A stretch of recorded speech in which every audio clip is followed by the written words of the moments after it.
Welcome back Lord of the mysteries family. Circle of inevitability के एक और mind blowing episode में आप सबका स्वागत है।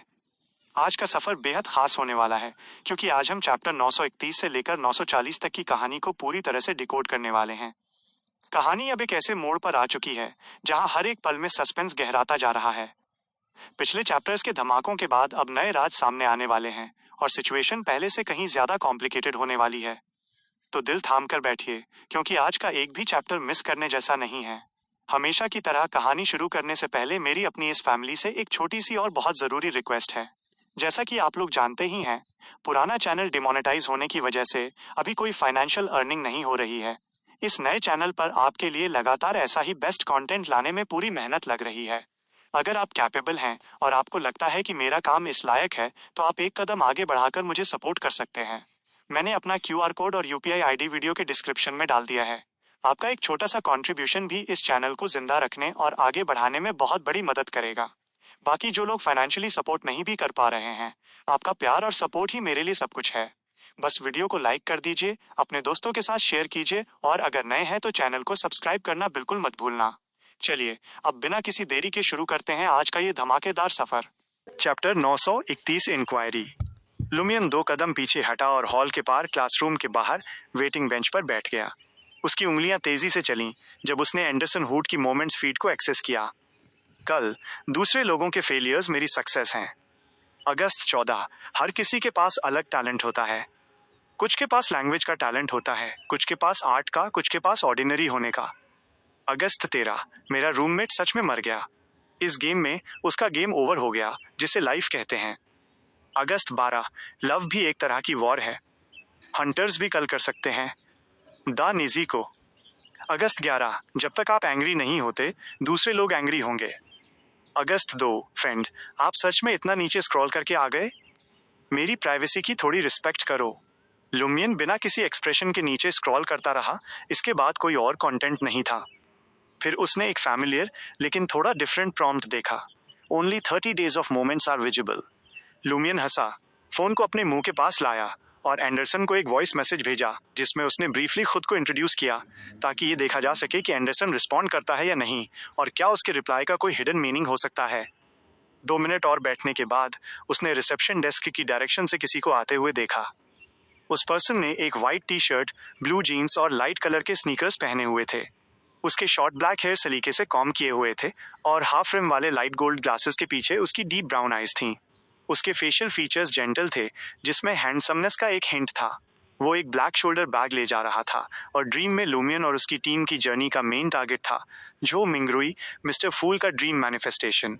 लुमियन ने ऊपर देखा जैसे कि उसने अभी अभी फुटस्टेप्स पर ध्यान दिया हो और अपनी गेज झो मिंगरुई की तरफ डायरेक्ट की। उसने रियलाइज किया कि करण झो मिंगरुई गहरमन स्पैरो से ज्यादा डिस्टिंक्ट था। दोनों ओरिजिनली सेम झो मिंगरुई से आए थे लेकिन उनके पाथ्स सिग्निफिकेंटली डाइवर्ज हो चुके थे। एक जेंटल और हैंडसम स्टाइल की तरफ लीन कर रहा था, दूसरा शार्पनेस और कोल्डनेस पर एम्फेसिस कर रहा था। झो मिंगरुई ने लुमियन की गेज को नोटिस किया और उसकी डायरेक्शन में देखा। लुमियन स्माइल किया और थोड़ा सा नोट किया। झो मिंगरुई पॉज हुआ, अनश्योर था कि ये स्ट्रेंजर उसे क्यों ग्रीट कर रहा था, लेकिन उसने पोलाइटली वापस नोट किया। लुमियन ने अपनी गेज विड्रॉ की और अपना अटेंशन फिर से स्टिल डार्क फोन स्क्रीन पर रिफोकस किया। उसने नोटिस किया कि हालांकि उसका रिफ्लेक्शन अभी भी हैंडसम कंसिडर किया जा सकता था, लेकिन अब उसमें उस तरह का अल्योर नहीं था जो किसी सेलिब्रिटी स्काउट का अटेंशन अट्रैक्ट करे। उसने लाई के साथ अपना अपीयरेंस एडजस्ट किया था, अपने लुक्स को टोन डाउन किया था ताकि वो ज्यादा नेचुरली ब्लेंड हो सके। जो मिंगरुई ने टर्न करने और बिजनेस इंग्लिश क्लास में एंटर करने से पहले उसे एक पजल्ड ग्लैंस दिया। कुछ और मिनटों के बाद ड्रीम ट्यूटरिंग क्लासेस की प्रिंसिपल आइनाना अपने लेसन प्लान के साथ बिजनेस इंग्लिश क्लासरूम में एंटर हुई, जबकि फ्लोरल बो टाई पहने एक आदमी एंडरसन वुड को असिस्ट करने के लिए बिगिनर इंग्लिश क्लास में गया। लुमियन ने सीलिंग पर लगे कैमरे पर ग्लांस किया, फिर हॉलवे के डिफरेंट एरियाज में वेट कर रहे ज्यादातर पेरेंट्स की तरह उसने अपना टाइम फोन पर स्पेंड किया। कुछ पेरेंट्स जो एक दूसरे को जानते थे उन्होंने चैट की। मेरी जिहान अब इंग्लिश में कन्वर्सेशंस कर सकती है। रियली? हमारे वाले ने बिगनर क्लासेस बहुत लेट स्टार्ट की, अभी भी इस पर हार्ड वर्क कर रहा है। उस किड को देखो, उसने बात करना बंद नहीं किया है। शायद उसकी क्लास का फर्स्ट डे है।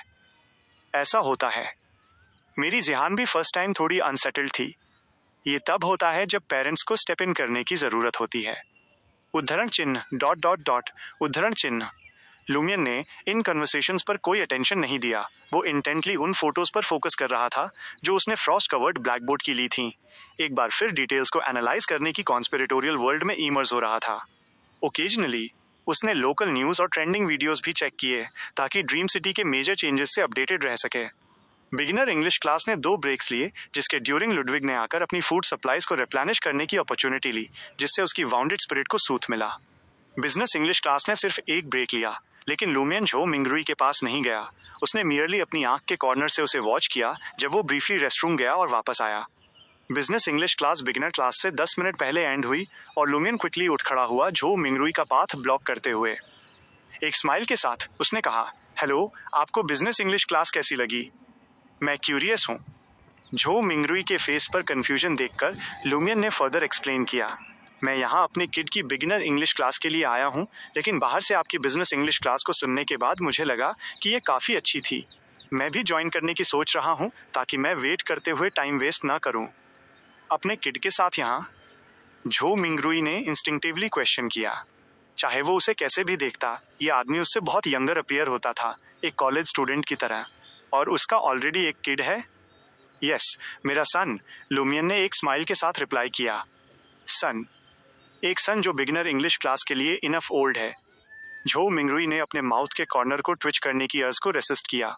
वो 2 या 3 साल से कॉलेज से बाहर और वर्कफोर्स में था और उसकी अभी तक कोई गर्लफ्रेंड भी नहीं थी। मीनवाइल ये गाय जो एक कॉलेज स्टूडेंट जैसा दिखता था, उसका ऑलरेडी एक 4 या 5 साल का सन था। क्या उसका कोई हाई स्कूल रोमांस था जिसकी वजह से बच्चा हुआ? इंडीड, गुड लुकिंग लोगों का लक हमेशा साथ देता है। जो मिंगरुई ने सिंसियरली रिप्लाई किया, प्रिंसिपल आई हाईली स्किल्ड हैं, लेकिन बिजनेस इंग्लिश क्लास के लिए खुद एक सर्टेन फाउंडेशन की रिक्वायरमेंट होती है। उसे सस्पेक्ट हुआ कि उसके सामने इस यंग मैन ने मैरी करने के लिए हाई स्कूल से ड्रॉप आउट कर दिया होगा और कभी कॉलेज अटेंड नहीं किया होगा, इसलिए उसने उसे काइंडली रिमाइंड कराया कि बिजनेस इंग्लिश क्लास के लिए कुछ बैकग्राउंड नॉलेज रिक्वायर्ड थी। आई सी, लुमियन ने थॉटफुली नोट किया, फिर सिंसियरली कहा, थैंक यू। उसने एक स्टेप बैक लिया और झो मिंगरुई से कुछ और नहीं पूछा। फर्स्ट एनकाउंटर के लिए मॉडरेशन की ही की थी, फिर वो किसी भी सब्सिक्वेंट डेवलपमेंट्स को ऑब्जर्व करेगा। झो मिंगरुई क्यूरियस था, लेकिन वो दूसरों की प्राइवेट लाइव्स में प्राई करने वालों में से नहीं था। वो डिफरेंट क्लासरूम्स के डोर्स पर खड़ा रहा, ऑब्जर्व करते हुए। कुछ देर बाद बिगनर इंग्लिश क्लास एंड हुई और लुमियन ने क्विकली लुडविग को एक लॉलीपॉप हैंडओवर की, उसका हाथ पकड़ा और उसे ड्रीम ट्यूटरिंग क्लासेस से बाहर ले गया। लुडविग अराउंड 7 या 8 ईयर्स का दिख रहा था।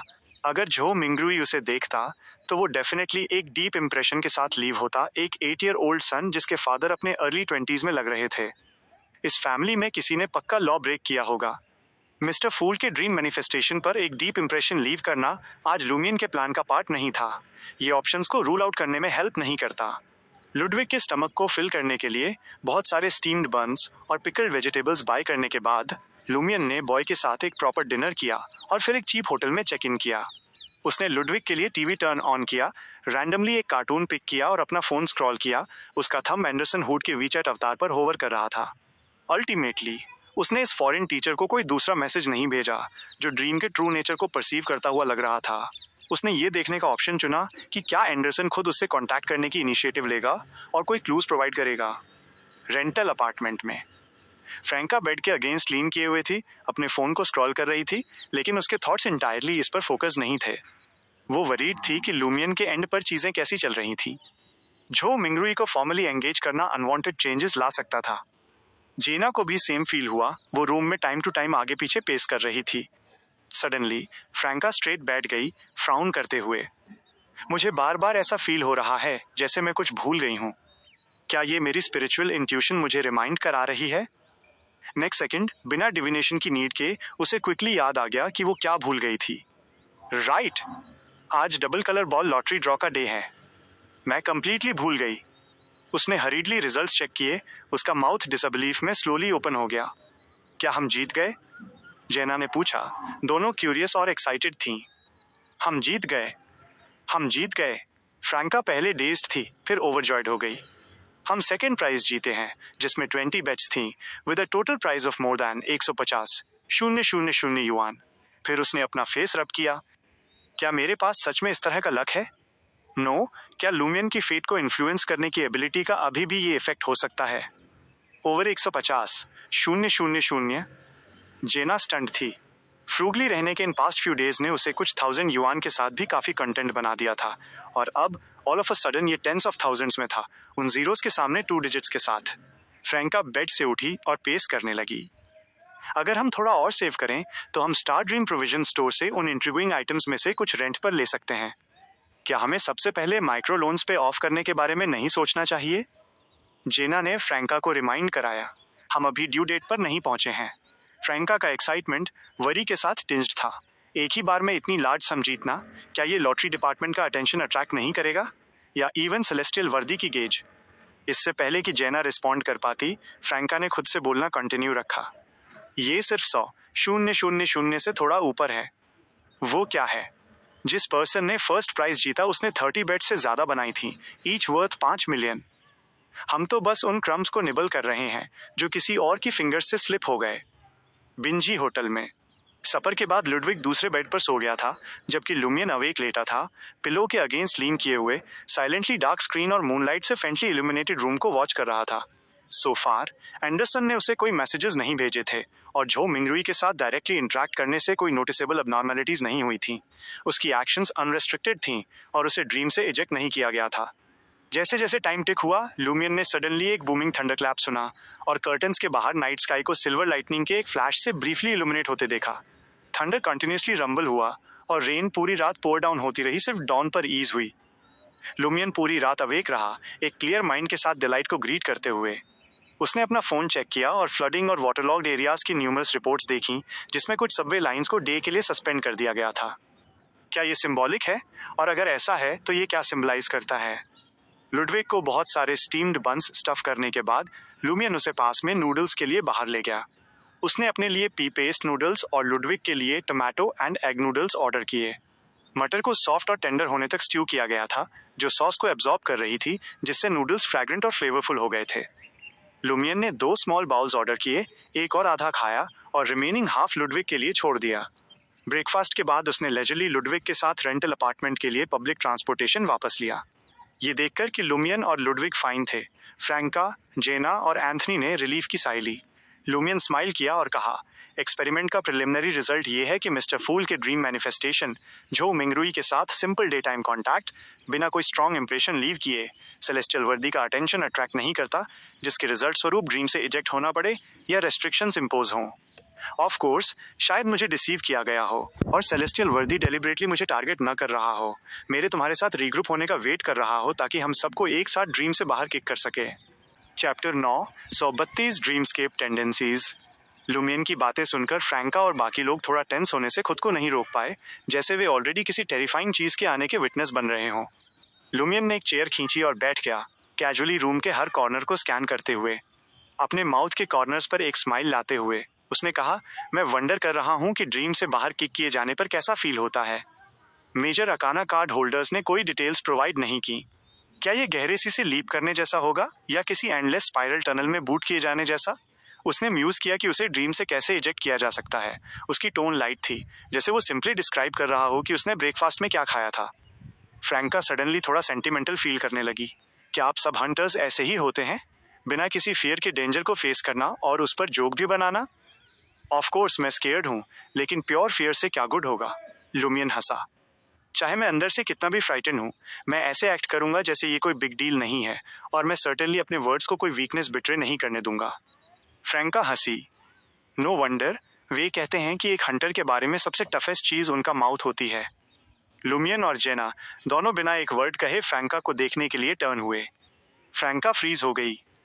डैम इट, मेरा मतलब कोई क्रूड जोक बनाने का नहीं था। उसने क्विकली ऐड किया, इस ड्रीम सिटी में वे कहते हैं कि जो लोग ग्रेट टर्मोइल के बीच अपना कंपोजर रख सकते हैं, वे जनरल्स बनने के वर्दी होते हैं। लुमियन के लाइट हार्टेड कमेंट्स ने ग्रुप में टेंशन को ईज कर दिया। फिर लुमियन दोबारा स्माइल किया। ड्रीमस्केप से बाहर किक होना स्केरी नहीं है, हम दोबारा ट्राई कर सकते हैं।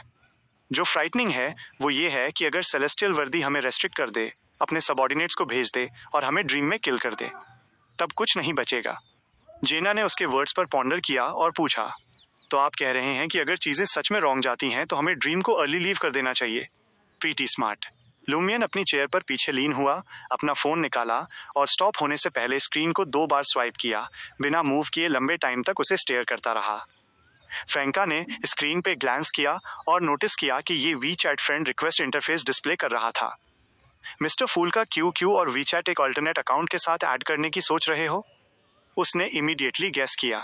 लूमियन रायली स्माइल किया। या, लेकिन मैं कोई गुड रीजन नहीं सोच पा रहा हूँ। मैं इंस्टेंटली रिजेक्ट हो जाऊंगा। शायद मुझे रिक्वेस्ट के रूप में, क्या आप वर्ल्ड के बारे में ट्रूथ और सुपरनैचुरल पावर्स के सीक्रेट्स लर्न करना चाहते हैं? यूज करना चाहिए? मिस्टर फूल या रादर जो मिंगरुई अभी बस एक ऑर्डिनरी पर्सन है जिसने रिसेंटली असैसिन पोशन लिया है। उसने सुपरनैचुरल पावर का एलियोर फील किया है, लेकिन वो मिस्टिसिज्म के बारे में ज्यादा नहीं जानता। उसे डेस्परेटली गाइडेंस की नीड है।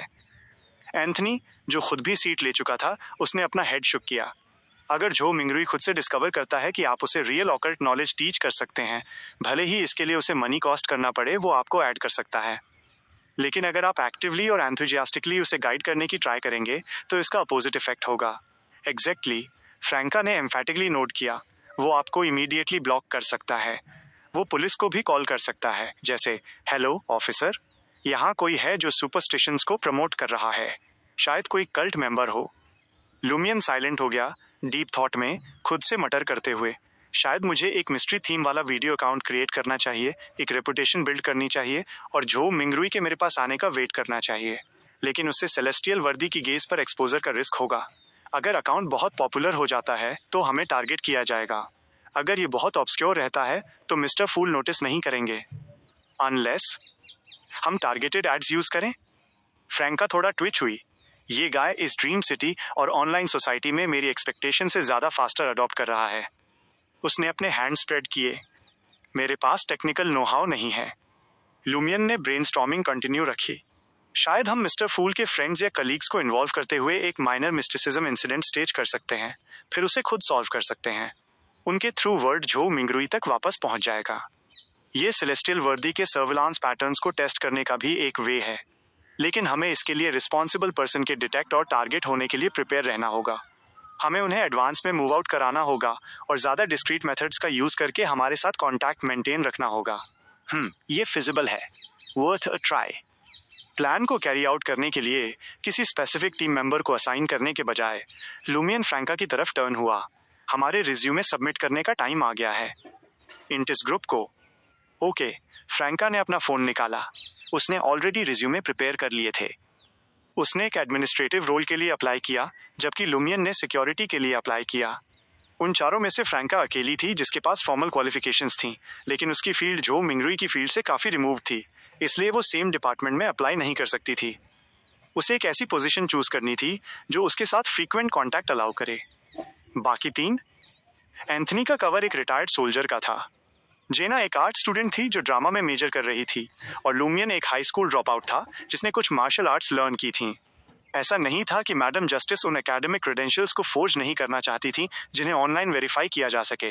भले ही वो ऐसा करती, वे इंटरव्यू के ड्यूरिंग एक्सपोज हो जाते। वे प्रोफेशनल क्वेश्चंस के आंसर देने में एबल नहीं होते और शायद वे क्वेश्चंस को अंडरस्टैंड भी नहीं कर पाते।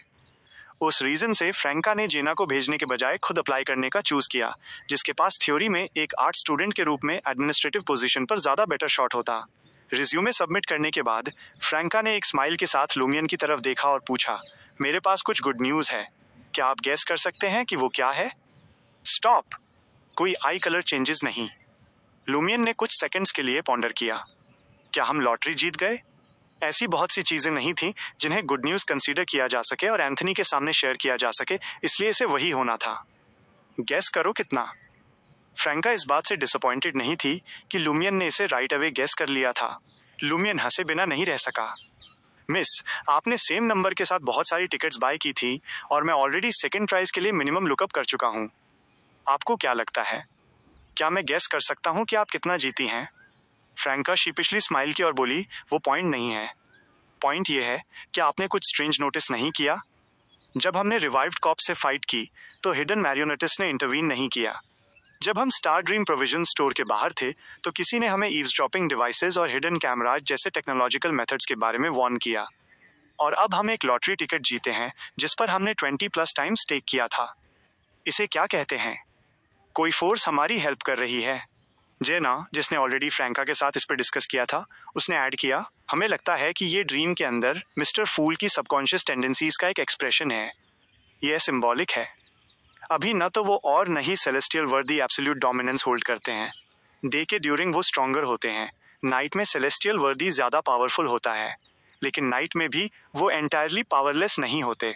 लूमियन ने स्लोली नोट किया, मैंने नोटिस किया था कि वो फेट थ्रेड स्पेशल था, लेकिन नहीं सोचा था कि इससे लॉटरी विन होगी। शायद स्पेशल होना ही फेट से हिंट था। उसे फ्रैंका और जेना की थ्योरी में ऐसा कुछ नहीं मिला जिसमें करेक्शन की नीड हो। Praise the fool. Franca suddenly खड़ी हो गई, सिंसियर रेवरेंस के जेस्चर में अपना हाथ अपने हार्ट पर रखते हुए। उसने कंटिन्यू किया, आज प्राइस क्लेम करने कौन जा रहा है? उसने already online price collection process को लुकअप कर लिया था।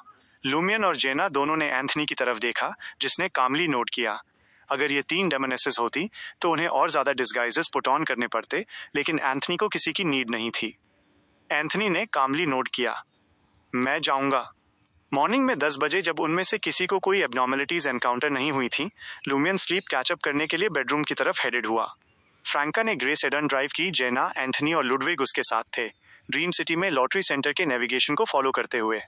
जैसे ही उसने ड्राइव किया, फ्रैंका ग्रेजुअली एजिटेटेड हो गई, मटर करते हुए, हमें हर इंटरसेक्शन पे रेड लाइट क्यों हिट करनी पड़ रही है?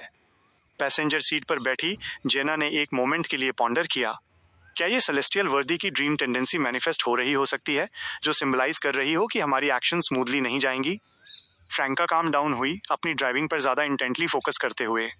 उसने रास्ते में एक्सीडेंट्स को अवॉइड करने के लिए अपनी डेमोनिस की स्पिरिचुअल इंट्यूशन पर भी रिलाई किया। रास्ते में किसी मिसएडवेंचर को अवॉइड करने के लिए डिटरमाइंड थी। रेड लाइट्स और ट्रैफिक जैम्स की अनफॉर्चुनेट टाइमिंग के ड्यूरिंग वे प्लान से nearly half an hour later arrive हुए। इससे पहले कि फ्रैंका लॉटरी टिकट एंथनी को हैंडओवर कर पाती, उसने लॉटरी सेंटर की रूफटॉप से एक फिगर को लीप करते देखा, जो एक सिकनिंग स्प्लैट के साथ ग्राउंड पर क्रैश हुआ। ब्लड हर जगह पूल हो रहा था। क्या ये सच में नेसेसरी था? मैंने तो बस सेकंड प्राइज जीता था। फ्रैंका डमफाउंडेड थी। एंथनी कार से बाहर निकला और क्राउड के साथ मिंगल हुआ ताकि पता लगा सके कि क्या हुआ था। वो शॉर्टली बाद रिटर्न हुआ और उसने अपने कंपेनियंस को रिपोर्ट किया जो उसने लर्न किया था। जो पर्सन जंप हुआ वो लॉटरी सेंटर का हेड था। 15 मिनट पहले anti corruption department show up हुआ था। मुझे सेकंड प्राइज क्लेम करने से स्टॉप करने के लिए उन्होंने लॉटरी सेंटर के हेड को सैक्रिफाइस कर दिया। फ्रैंका को समझ नहीं आया कि वो क्या एक्सप्रेशन बनाए। बिना डरे फ्रैंका ने एंथनी को लॉटरी टिकट के साथ सेंटर के अंदर भेजा, लेकिन स्टाफ ने उन्हें इन्फॉर्म किया कि प्राइस क्लेम्स डे के लिए सस्पेंड कर दिए गए हैं और कल रिटर्न होने को कहा। वापस ग्रे सेडान में एक ब्रीफ साइलेंस के बाद फ्रैंका ने अपने टीथ ग्रिट किए। मैं बड़ा जीतने के इतने क्लोज थी और अब वे मुझे कैश इन नहीं करने दे रहे। हम कल लूमियन को लाएंगे। शायद हमें फेट को इन्फ्लुएंस करने की नीड होगी। जब वे रेंटल अपार्टमेंट में रिटर्न हुए, लूमियन ऑलरेडी अवेक था। फ्रैंका द्वारा उनकी पूरी दास्तां सुनाने के बाद उसने कंसर्नेडली पूछा, आप नून से पहले क्यों अप हो गए? क्या आपको थोड़ा और नहीं सोना चाहिए था?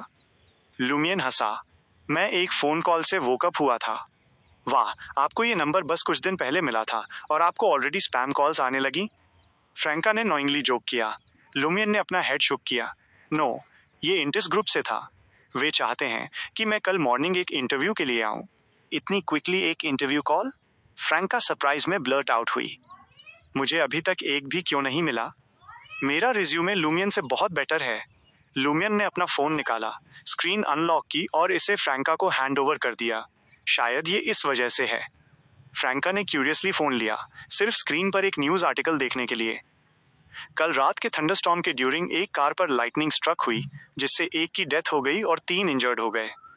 डिसीज्ड और इंजर्ड सभी इंटिस ग्रुप के सिक्योरिटी पर्सनल थे। Chapter 933 new residence. ये क्या बकवास है? क्या सच में इतना बड़ा कोइंसिडेंस हो सकता है? न्यूज आर्टिकल से की पॉइंट्स निकालने के बाद फ्रैंका के मुंह से अचानक निकला, कल आफ्टरनून में लूमियन ने मिस्टर फूल की ड्रीम मैनिफेस्टेशन झो मिंगरुई से अपना फर्स्ट कांटेक्ट बनाया था और कल रात एक थंडरस्टॉर्म के ड्यूरिंग इंटिस ग्रुप के सिक्योरिटी डिपार्टमेंट ने सडनली 4 लोग खो दिए। क्या ये उस कांटेक्ट की वजह से हुआ एक चेन रिएक्शन था या कोई बिहाइंड द सीन्स डोरियां खींच रहा था? मैं वंडर कर रही हूँ कि ये एक गुड साइन है या एक बैड वन। न्यूज रीड करने के बाद जेना ने कंसर्न होकर धीरे से कहा। लूमियन काफी कंपोज्ड था। चाहे ये गुड हो या बैड, इंटिस ग्रुप का एम्प्लॉई बनना और झो मिंगरुई का कलीग बनना कुछ ऐसा है जो हमें करना ही होगा। अगर वहाँ कोई प्रॉब्लम नहीं है तो हम जाएंगे, अगर कोई प्रॉब्लम है तो भी हम जाएंगे। चूंकि इंटिस ग्रुप के साथ इंटरव्यू बिल्कुल इमिनेंट था, लुमियन और बाकी लोग लंच के बाद एक रियल एस्टेट एजेंट को फाइंड करने और रहने के लिए एक नई प्लेस लुक करने के लिए बाहर निकल गए। उनके प्लान के अकॉर्डिंग नेक्स्ट स्टेप्स में इंटरफेरेंस को अवॉइड करने और रिस्क को मिनिमाइज करने के लिए इंडिविजुअली या पेयर्स में वर्क करना इन्वॉल्व था। उस तरह अगर उनमें से कोई एक कॉम्प्रोमाइज होता है तो दूसरे लोग नीचे नहीं खिंचेंगे। ऑब्जर्वेशन फेज के ड्यूरिंग रिस्क मिनिमल थे, इसलिए वे एक साथ एक्ट कर सकते थे। हालांकि एक बार जब वे कॉन्टैक्ट और प्रोबिंग स्टेजेस में एंटर कर गए तो हर मूव सेलेस्टियल वर्दी का अटेंशन ड्रॉ कर सकता था। इस टाइम लुमियन और उसकी टीम ने देचुआंग गार्डन को चूज किया, जो उनकी करंट लोकेशन से 3 बस स्टॉप दूर एक कम्युनिटी डिस्ट्रिक्ट था। केवल 5 साल पुराना, वो कॉम्प्लेक्स नए फैसिलिटीज से लैस था और उस एरिया में वेल नोन ब्रांड्स और ट्रेंडी स्टोर्स का एक मिक्स था। उन्होंने इस प्लेस को इसलिए पिक किया क्योंकि मेजर अकाना कार्ड होल्डर्स द्वारा प्रोवाइड की गई इन्फॉर्मेशन इंडिकेट करती थी कि लुओ शान, जो इंटिस ग्रुप के एडमिनिस्ट्रेटिव डिपार्टमेंट में एक एम्प्लॉई थी और जिसका रियल वर्ल्ड काउंटर पार्ट था, वो यहीं रहती थी। वो भी कॉन्टैक्ट और प्रोबिंग के लिए एक टारगेट थी। कम्युनिटी डिस्ट्रिक्ट के लॉबी का एक क्लीन, ब्राइट और स्लाइटली लग्जरियस फील था, जिसमें मार्बल फ्लोर से सनलाइट रिफ्लेक्ट हो रही थी और कुछ ग्रे सोफा टेस्टफुली अरेंज किए गए थे। एक 1 बेडरूम अपार्टमेंट का कॉस्ट 2001 मंथ है। रियल एस्टेट एजेंट और लैंडलॉर्ड के जाने के बाद जेना ने अपना हार्ट एक होने पर बड़बड़ाते हुए कहा। ये नियरली उतना ही था जितना वे अपने करंट 3 बेडरूम यूनिट के लिए पे कर रहे थे। डिफरेंट लोकेशंस और बिल्डिंग एजेस के बीच रेंट डिफरेंसेस स्टैगरिंग थे। ये एक्सपेंसिव है, लेकिन हमें इसे रेंट पर लेना ही होगा, फ्रैंका ने अपने टीथ ग्रिट किए। कल हमें उस लॉटरी प्राइस को क्लेम करना ही होगा। ये एक्सपेंसेस में अनादर 6000 होगा। हालांकि लैंडलॉर्ड और रियल एस्टेट एजेंट दोनों मेन थे, जेना ने नेगोशिएशंस के ड्यूरिंग चार्म का यूज नहीं किया था। इसके बजाय उसने खुद को ज्यादा ऑर्डिनरी अपीयर कराने के लिए लाई और मेकअप पर रिलाई किया। अपनी इंस्टिगेशन एबिलिटी से थोड़ी सी हेल्प के साथ वो रेंट से 200 कम करने और 1 मंथ का प्रीपेमेंट नेगोशिएट करने में मैनेज रही। लुमियन ने फ्रैंका के एटीट्यूड से एग्री करते हुए थोड़ा सा नोट किया। उसके व्यू में जब तक ये उनकी एबिलिटीज के अंदर था, कोई भी नेसेसरी एक्सपेंसेस किए जाने चाहिए थे। चाहे इसमें कितना भी हर्ट हो, वे स्टिंगी नहीं हो सकते थे। जैसे ही उसकी गेज ने लॉबी को स्वीप किया, उसने कॉर्नर में एक वेंडिंग मशीन नोटिस की। अंदर की बॉटल्स का एक पर्टिकुलरली स्लीक डिजाइन था। उनकी इन्फॉर्मेशन के हिंट्स को रिकॉल करते हुए लुमियन वहां वॉक करके गया और देखा कि कुछ डिस्प्लेड बॉटल्स के अलावा बाकी आइटम्स गचा बॉक्सेस में थे और इन ड्रिंक्स के नेम्स बहुत ज्यादा फैमिलियर थे। सियर, असैसिन, बार्ड, स्लीपलेस, ये सभी पोशन नेम्स हैं। फ्रैंका उसके पीछे आई, गहरी सांस लेते हुए बोली, क्या आपको लगता है कि ये रियल थिंग है? उसने डोजियर के फुली ऑटोमेटेड वेंडिंग मशीन और फुली ऑटोमेटिक विशिंग मशीन के मेंशन को भी रिकॉल किया। लुमियन ने कुछ सेकंड्स के लिए वेंडिंग मशीन को स्टडी किया, फिर हंसा। हाईएस्ट सिर्फ सीक्वेंस 7 है और सिलेक्शन वास्ट नहीं है। अगर यहाँ वॉर बिशप या डेमोनिस ऑफ अनेजिंग जैसी कोई चीज होती तो मैं इस मशीन को कुछ हजार देकर एम्प्टी करने के लिए टेम्प्टेड होता। भले ही वे अवेलेबल होते, आप उन्हें डाइजेस्ट नहीं कर पाते। फ्रैंका ने स्क्रीन पर क्यूआर कोड स्कैन करने के लिए रेडी होते हुए अपना फोन निकाला। उसने ईगरली कहा, चलो देखते हैं कि मुझे क्या मिलता है। लॉ ऑफ बियॉन्डर कैरेक्टरिस्टिक्स कन्वर्जेंस के बेस्ड पर आपको प्रोबेबली डेमोनिस या हंटर से रिलेटेड कुछ मिलेगा, जेना ने उसे कामली रिमाइंड कराया। फ्रैंका हंसी। पॉइंट ये नहीं है कि मुझे क्या मिलता है, बल्कि एक को बाहर निकालकर चूहे पर टेस्ट करना है कि क्या ये एक रियल पोशन है। बोलते ही फ्रैंका ने स्कैन कंप्लीट किया और 5 युआन पे किए। एक क्लिक के साथ पिकअप स्लॉट में एक गचा बॉक्स इजेक्ट हुआ। फ्रैंका ने उसे रिट्रीव किया और ओपन किया, जिससे एक गहरी ब्लैक सरफेस वाली बॉटल रिवील हुई, जिस पर एक घूरते हुए भेड़िए का फेस आउटलाइन था। स्लीपलेस है, एवरनाइट पाथवे से एक। फ्रैंका सरप्राइज्ड थी। ये ना तो हंटर है और ना ही डेमोनेस। उसने क्विकली रीजन फिगर आउट कर लिया। मेरा सीक्वेंस इनफ हाई नहीं है और ना ही मेरे पास गॉडहुड है। कन्वर्जेंस इफेक्ट उतना स्ट्रांग नहीं है। स्लीपलेस ड्रिंक को अपने ट्रैवलर्स बैग में स्टोर करने के बाद फ्रैंका सडनली हंस पड़ी। एक sleepless drink probably enough caffeine और थियोफिलाइन के साथ बनाई जा सकती है। ग्रुप वेंडिंग मशीन के पास नहीं रुका। उन्होंने लॉबी क्रॉस की और बिल्डिंग 5 की तरफ हेडेड हुए, जहां उनका नया अपार्टमेंट लोकेटेड था। लॉबी लीव करने से पहले लुमियन को एक सडन इंपल्स हुआ और उसने इंस्टिंक्टिवली वेंडिंग मशीन की तरफ वापस देखा। जिस कॉर्नर को उसने ऑक्यूपाई किया था वो अब एम्प्टी था। पोशन बेवरेजेस सेल करने वाली वो वेंडिंग मशीन वैनिश हो चुकी थी। एज एक्सपेक्टेड, वो बिल्कुल भी सरप्राइज नहीं था। फ्रैंका और बाकी लोगों ने उसकी गेज को फॉलो किया और उस फीलिंग को शेयर किया कि इनएविटेबल कंक्लूजन फाइनली अराइव हो चुका था। इवनिंग में देचांग गार्डन में सेटल होने के बाद जेना बिल्डिंग 5 की लॉबी में बैठ गई, पेशेंटली अपने टारगेट के अपीयर होने का वेट करते हुए। वो नहीं जानती थी कि इसमें कितना टाइम लगा, लेकिन इवेंचुअली ग्लास एंट्रेंस के थ्रू उसने उस फिगर को स्पॉट किया जिसे वो अर्लियर ऑब्जर्व कर रही थी। जेना नेचुरली खड़ी हो गई, अपने कान के पीछे बालों की एक लट को टक करते हुए। वो तब तक आगे पीछे पेस करती रही जब तक कि एक 20+ गर्ल अंदर नहीं आ गई। उसके ब्राउन हेयर और एक प्लीजेंट फेस था। उसने एक लाइट ग्रीन ड्रेस पहनी हुई थी और एक वाइट हैंडबैग ले जा रही थी। जेना ने कोइंसिडेंटली खुद को उसके फेस टू फेस पाया और एक शर्मीला और सरप्राइज एक्सप्रेशन फील करते हुए पूछा, हेलो, क्या आप जानती हैं कि इस डिस्ट्रिक्ट में एक्टिविटी रूम का रास्ता कैसे जाता है? ग्रीन ड्रेस वाली गर्ल इंडीड लुओ शान थी, जो झो मिंगरुई की कलीग और इंटिस ग्रुप के एडमिनिस्ट्रेटिव डिपार्टमेंट की एक एम्प्लॉई थी। उसने काइंडली एक डायरेक्शन में पॉइंट किया, ईस्ट गेट से बाहर जाओ और ये लेफ्ट में है। Thank you. जेना ने एक हल्की स्माइल के साथ सिंसियरली अपना ग्रैटिट्यूड एक्सप्रेस किया। उसने अपना प्रीवियस मेकअप रिमूव कर दिया था और चार्म का यूज किया था, जिसे उसने अपने अपीयरेंस को एनहेंस करने के लिए एक सीक्वेंस 7 लेवल तक सप्रेस किया था। वो स्माइल फूलों के खिलने की तरह लुओ शान की आंख में समा गई। लुओ शान ने पलकें झपकाईं, एडमिरेशन का एक एक्सप्रेशन शो करते हुए। आप बहुत ब्यूटीफुल हैं। इससे पहले कि जेना मॉडेस्टली डिक्लाइन कर पाती, लुओ शान ने एंथुजियास्टिकली पूछा, क्या आप मेरे लिए मॉडलिंग करेंगी? मैं अपने स्पेयर टाइम में पेंट करना सीख रही हूँ और मैं इसमें प्रीटी गुड हूँ। मुझे स्पेशली ब्यूटीफुल लोगों और लैंडस्केप्स को पेंट करना पसंद है। मैं आपको पे करूँगी। पेंटिंग? जेना की कनपटियाँ फड़क उठीं, अनप्लीजेंट मेमोरीज को स्टिर करते हुए। उसके लिए एक पेंटर एक टेरिफाइंग ऑक्यूपेशन था। उसने एक बार एक पेंटिंग वर्ल्ड में अपने पेंटेड सेल्फ को किल किया था। क्या इस ड्रीम में लुओ शान फैंटेसी एसोसिएशन के उस ईविल गॉड से करप्ट या इन्फ्लुएंस हो चुकी थी? जेना ने इंस्टिंक्टिवली अपना हेड शुक किया। सॉरी, मैं इस मोमेंट मॉडलिंग में इंटरेस्टेड नहीं हूँ। ये बहुत बड़ी शेम है। मैं काफ़ी अच्छी हूँ, यू नो। मैं आपको किसी समय अपना वर्क शो करूँगी और शायद आप अपना माइंड चेंज कर लें। लुओ शान ने मुस्कुराते हुए अपना फ़ोन निकाला और पूछा, आप अभी अभी यहाँ मूव इन हुई हैं, राइट? मैं सालों से यहाँ रह रही हूँ और कभी किसी से नहीं मिली जो आपके जैसी ब्यूटीफुल हो। क्या मैं आपको वीचैट पर ऐड कर सकती हूँ? जेना ने लुओ शान को वीचैट पर ऐड करने का एक एक्सक्यूज फाइंड करने का प्लान बनाया था, लेकिन इतनी क्विकली नहीं। इतनी फास्ट मूव करना ऑफ लग रहा था। कुछ सेकंड्स के डेलिब्रेशन के बाद उसने हेसिटेशन के साथ कहा, मैं बस एक टेनेंट हूँ। So what? मैं भी एक टेनेंट थी। लुओ शान को कोई माइंड नहीं था। All right. जेना ने डेलिब्रेटली खुद को थोड़ा मीक अपीयर कराया, कोई ऐसा जो दूसरों की काइंडनेस या एंथुजियाज्म को रिजेक्ट करने में गुड नहीं था।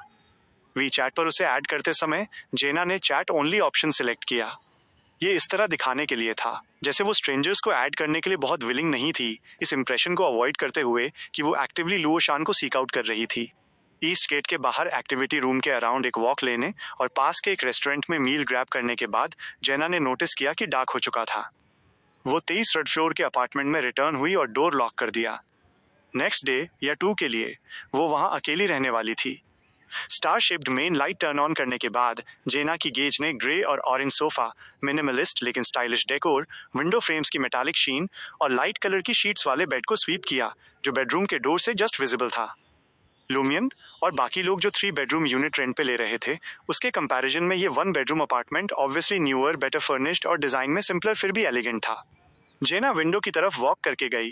उसकी उंगलियां वाइट डाइनिंग टेबल, वॉल्स पर textured wallpaper, artistic table lamp, plastic के फूलों वाले टॉल वॉल्स और विंडो की कोल्ड एज पर ब्रश कर रही थीं।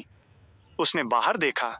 क्रिस क्रॉसिंग रोड्स पर वैरिंग हाइट्स की बिल्डिंग्स डॉट्स की तरह थीं, जिनमें से ज्यादातर विंडोज वार्मली ग्लो कर रही थीं, जो नीचे स्ट्रीट्स पर कारों की एंडलेस स्ट्रीम से लाइट के साथ ब्लेंड हो रही थीं। कितना ब्यूटीफुल है, जेना ने हार्टफेल्ट एप्रिसिएशन के साथ ऊपर से व्यू को एडमायर किया। वो सोफा एरिया में रिटर्न हुई। उसके स्टेप्स थोड़े लाइटर थे। जब हमारे पास और मनी होगा तो चलो लूमियन, फ्रैंका और बाकी लोगों के लिए इस तरह की एक प्लेस रेंट पर लेंगे। जेना बैठ गई, पीसफुली किसी भी विसंगतियों का वेट करने लगी जो लुओ शान के साथ उसके कॉन्टैक्ट से अराइज हो सकती थी। टाइम टिक होता रहा जब उसने अपने फ़ोन को स्क्रॉल किया। वह मूवी द ग्रेट पायरेट 3 के एक रिव्यू पर आई। 3 ब्यूटीफुल फीमेल पायरेट्स उसके सराउंडिंग थीं, जिनमें से हर एक का फ्लर्टेशन का कुछ इतिहास था। फिर भी उसने सिर्फ उस डम सेलर को अपने साथ लिया। क्या बकवास है। मुझे मेरे पैसे वापस चाहिए। जेना उस कमेंट से मोमेंटरीली पजल्ड हुई। उसने उस सीन में कुछ भी रॉन्ग नहीं देखा था। स्टार्ट से ही वो जानती थी कि ये कैसे एंड होगा। गहरमन स्पैरो मिस्टर फूल का एक इनकॉर्नेशन था। उसका ऑरेकल जो नेचुरली मिस्टर फूल के दूसरे ऑरेकल डैनेट से मिला, इससे पहले कि वे एक साथ लीव करते। क्या ये लॉजिकल कंक्लूजन नहीं था? इसके अलावा रियलिटी में गेहरमन स्पैरो उन तीनों फीमेल पायरेट एडमिरल्स में से किसी के साथ एंड अप नहीं हुआ था। जेना को फील हुआ कि उस सीन में रियल फ्लॉ ये था कि डैनिश, जो ओरेकल था, उसने कोई सिग्निफिकेंट रोल प्ले नहीं किया, जैसे वो मियरली एक साइड कैरेक्टर हो। अपने फोन पर नियरली 2 घंटे स्पेंड करने के बाद बिना किसी अनयूजुअल साइन के जेना ने टाइम चेक किया और खड़ी हो गई, फ्रेश होने के लिए बाथरूम की तरफ हेडेड हुई। जैसे ही उसने बाथरूम की लाइट स्विच ऑन की, एक बजिंग साउंड ने सडनली रूम को फिल कर दिया। एंटायर अपार्टमेंट डार्कनेस में प्लंज हो गया। सारी लाइट्स चली गईं। Chapter 934 guardian. सडन डार्कनेस का सामना करते हुए जेना की फर्स्ट इंस्टिंक्ट खुद को कंसील करने या शैडोज में छिपने की थी, लेकिन अल्टीमेटली उसने खुद पर कंट्रोल रखा और नाइटफॉल के बाद एक अनोमली होने पर इमीडिएटली अपनी बियॉन्ड द पावर्स डिस्प्ले करने से परहेज किया। अपनी एक्टिंग स्किल्स का यूटिलाइज करते हुए उसने एक ऑर्डिनरी पर्सन होने का प्रिटेंड किया। क्लियरली देखने में एबल होने के बावजूद वो टटोलते हुए बाथरूम से बाहर निकली और विंडो की तरफ बढ़ी। लिविंग रूम में पहुंचने पर बाहर से रिसने वाले लाइट पोल्यूशन की थैंक्स कॉफी टेबल, सोफा और दूसरे फर्नीचर के आउटलाइंस विजिबल हो गए। जेना ने इमीडिएटली अपने पेस को क्विक किया, सेकंड्स में विंडो तक पहुंच गई। बाहर देखते हुए उसने पाया कि न केवल वेरिंग हाइट्स की डिस्टेंट बिल्डिंग्स अभी भी ब्राइटली लिट थीं, बल्कि सेम कॉम्प्लेक्स की दूसरी बिल्डिंग्स भी कंप्लीटली डार्कनेस में डूबी नहीं थीं। जेना ने नीचे की तरफ ग्लांस किया, ये फील करते हुए कि दूसरे फ्लोर्स की लाइट्स भी ऑन लग रही थीं। क्या सिर्फ मेरी प्लेस में प्रॉब्लम है? एक पावर आउटेज? जेना ने अपनी जीन्स की पॉकेट से अपना फोन निकाला, इस सिचुएशन को कैसे हैंडल किया जाए ये पूछने के लिए फ्रैंका को कॉल करने के इंटेंट से। फिर उसे याद आया कि उसे इन 2 दिनों के लिए इंडिपेंडेंटली एक्ट करना था और वो अपने टीममेट से कांटेक्ट नहीं कर सकती थी। इसलिए कॉल करने के बजाय उसने ऑनलाइन सर्च करने का डिसाइड किया। थोड़ा क्लमसी तरीके से उसने घर पर पावर आउटेज होने पर क्या करें फ्रेज को इनपुट करने के लिए वॉइस टू टेक्स्ट का यूज किया और सर्च ऑप्शन को प्रेस किया। फिर फ्रैंका की एडवाइस को याद करते हुए उसने फर्स्ट फ्यू सर्च रिजल्ट्स को स्किप कर दिया और सीधे थोड़ा नीचे वाले रिजल्ट्स पर गई। फर्स्ट, पावर आउटेज के ड्यूरिंग फ्यूज बॉक्स चेक करें। स्टेप्स इस प्रकार हैं। जेना ने कुछ देर रीड किया, उसकी भौहें ग्रेजुअली सिकुड़ गईं। ये बहुत डिफिकल्ट है। ये सभी ऐसे एरियाज थे जिन्हें वो अंडरस्टैंड नहीं करती थी। जैसे ही उसने स्क्रॉल किया, वो एक आंसर के अक्रॉस आई, प्रॉपर्टी मैनेजमेंट से कांटेक्ट करें। जेना स्टन थी। क्या ऐसा कर सकते हैं? उसने आफ्टरनून में मूव इन करते समय प्रॉपर्टी मैनेजमेंट के साथ रजिस्टर किया था और उनका नंबर अपनी कॉन्टैक्ट लिस्ट में ऐड किया था। उसने कॉल करने की ट्राई की, अपने रूम नंबर और इश्यू को रिपोर्ट किया। On duty property management staff ने इमीडिएटली कहा कि इंजीनियरिंग डिपार्टमेंट का एक एम्प्लॉई इस प्रॉब्लम को राइट अवे एड्रेस करने के लिए आएगा। शॉर्टली बाद डोरबेल बजी। इंजीनियरिंग डिपार्टमेंट से प्रॉपर्टी मैनेजमेंट का स्टाफ एक टूल बॉक्स लिए हुए इस फ्लोर पर अराइव हुआ। जेना को देखते ही स्टाफ मेंबर की आंखें चमक उठी और उसका एटीट्यूड काफी एंथुजियास्टिक हो गया। जेना, जो एक्सट्रीमली विजिलेंट थी, उसने उसे रूम में आने दिया। वो किसी भी अनोमली के लिए ऑन गार्ड रही। एक क्विक इंस्पेक्शन के बाद प्रॉपर्टी स्टाफ ने कहा, यह बस एक ट्रिप्ड सर्किट ब्रेकर था। इसी के साथ उसने स्विच फ्लिप किया और रूम में लाइट इंस्टेंटली रिस्टोर हो गई। इतना सिंपल। जेना ने अपनी नॉलेज की कमी को शो नहीं होने दिया। प्रॉपर्टी स्टाफ को सी ऑफ करने और डोर दोबारा क्लोज करने के बाद वो रिमार्क किए बिना नहीं रह सकी, इस ड्रीम सिटी में लाइफ कितनी कन्वीनियंट है, बस ये कि प्रॉपर्टी मैनेजमेंट फीस चीप नहीं है। जेना ने क्विकली वॉशअप किया और बेड पर लेट गई, एक ऑर्डिनरी पर्सन की तरह सो गई, लेकिन उसकी स्पिरिट में वो स्ट्रिंग तनी रही, कभी रिलैक्स नहीं हुई। उसकी हेजी स्टेट में उसकी स्पिरिट इंट्यूशन एक वार्निंग लाई। वो सडनली अलर्ट हो गई और उसने खुद को अपनी स्पिरिट बॉडी फॉर्म में रेजिडेंशियल कॉम्प्लेक्स के ऊपर फ्लोट करते हुए पाया। बहुत सारी स्पिरिट्स इधर उधर वॉन्डर कर रही थीं, जो सीमिंगली देचुआंग गार्डन के रेसिडेंट्स थे। हाई एयर में स्टॉर्म्स की लेयर अपॉन लेयर फ्रोजन थी, जिसने इस एरिया को कंप्लीटली एनवेलोप किया हुआ था, पेरीमीटर के अराउंड एक सेमी ट्रांसपेरेंट बैरियर फॉर्म करते हुए। बैरियर के पास एक फिगर खड़ी थी।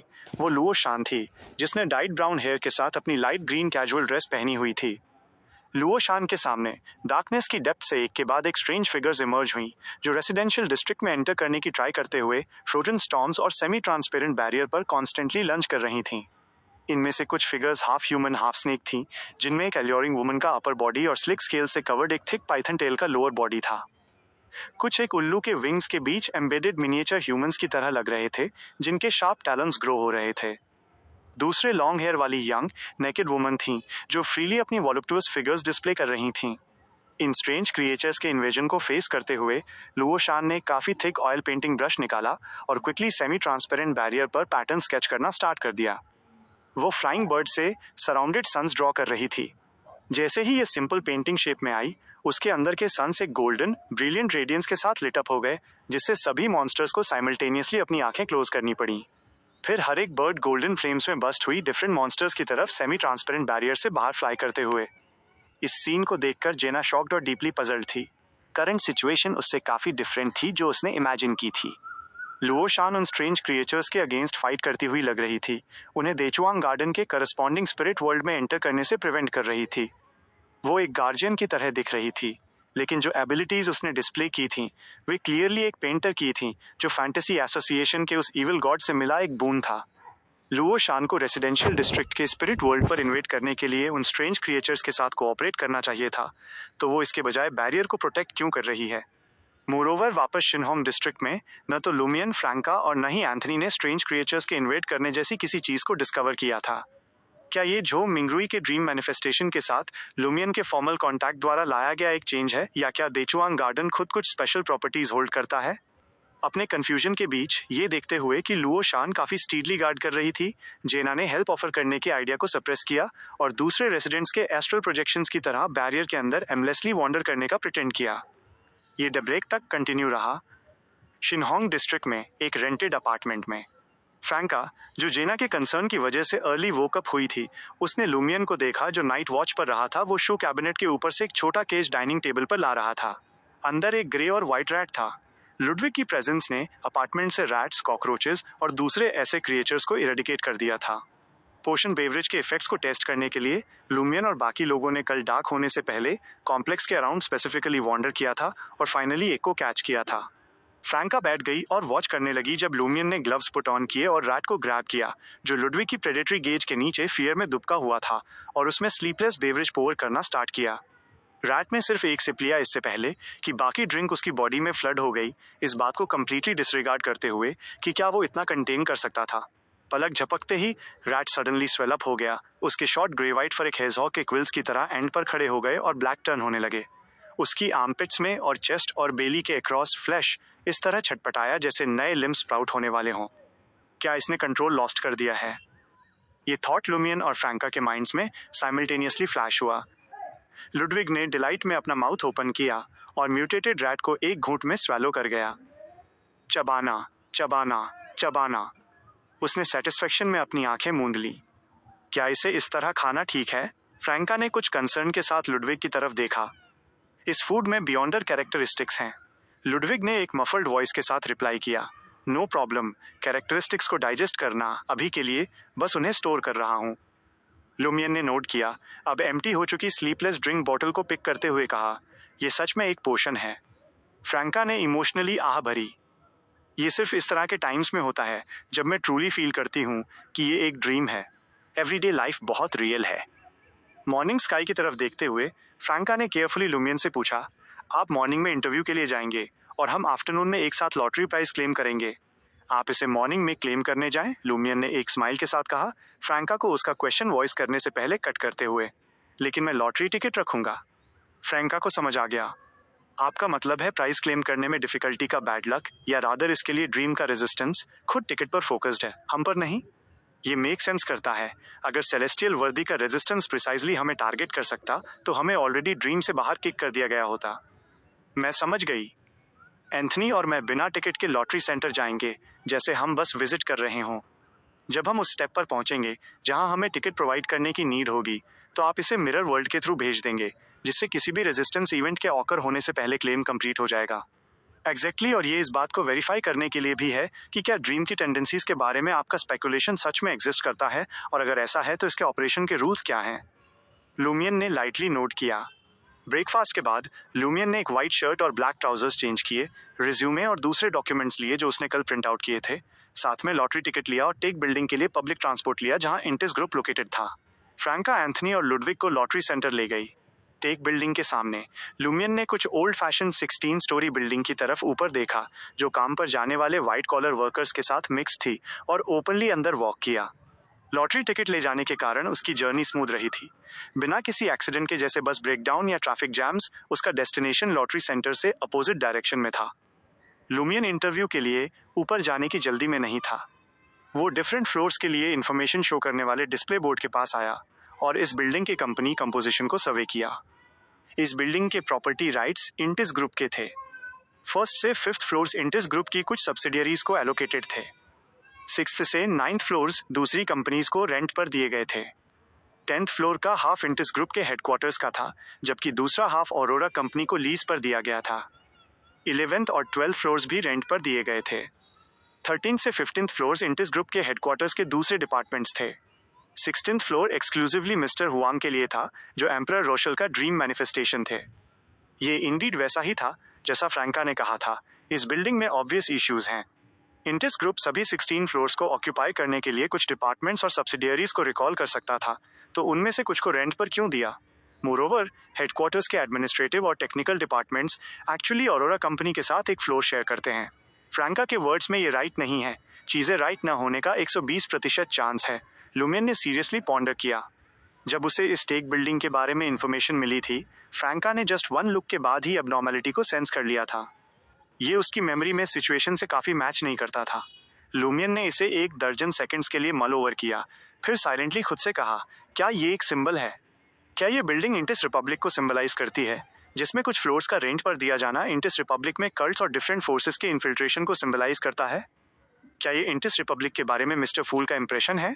लुमियन ज़्यादा देर नहीं रुका। उसने अपनी गेज विड्रॉ की और एलिवेटर एरिया में वॉक कर गया।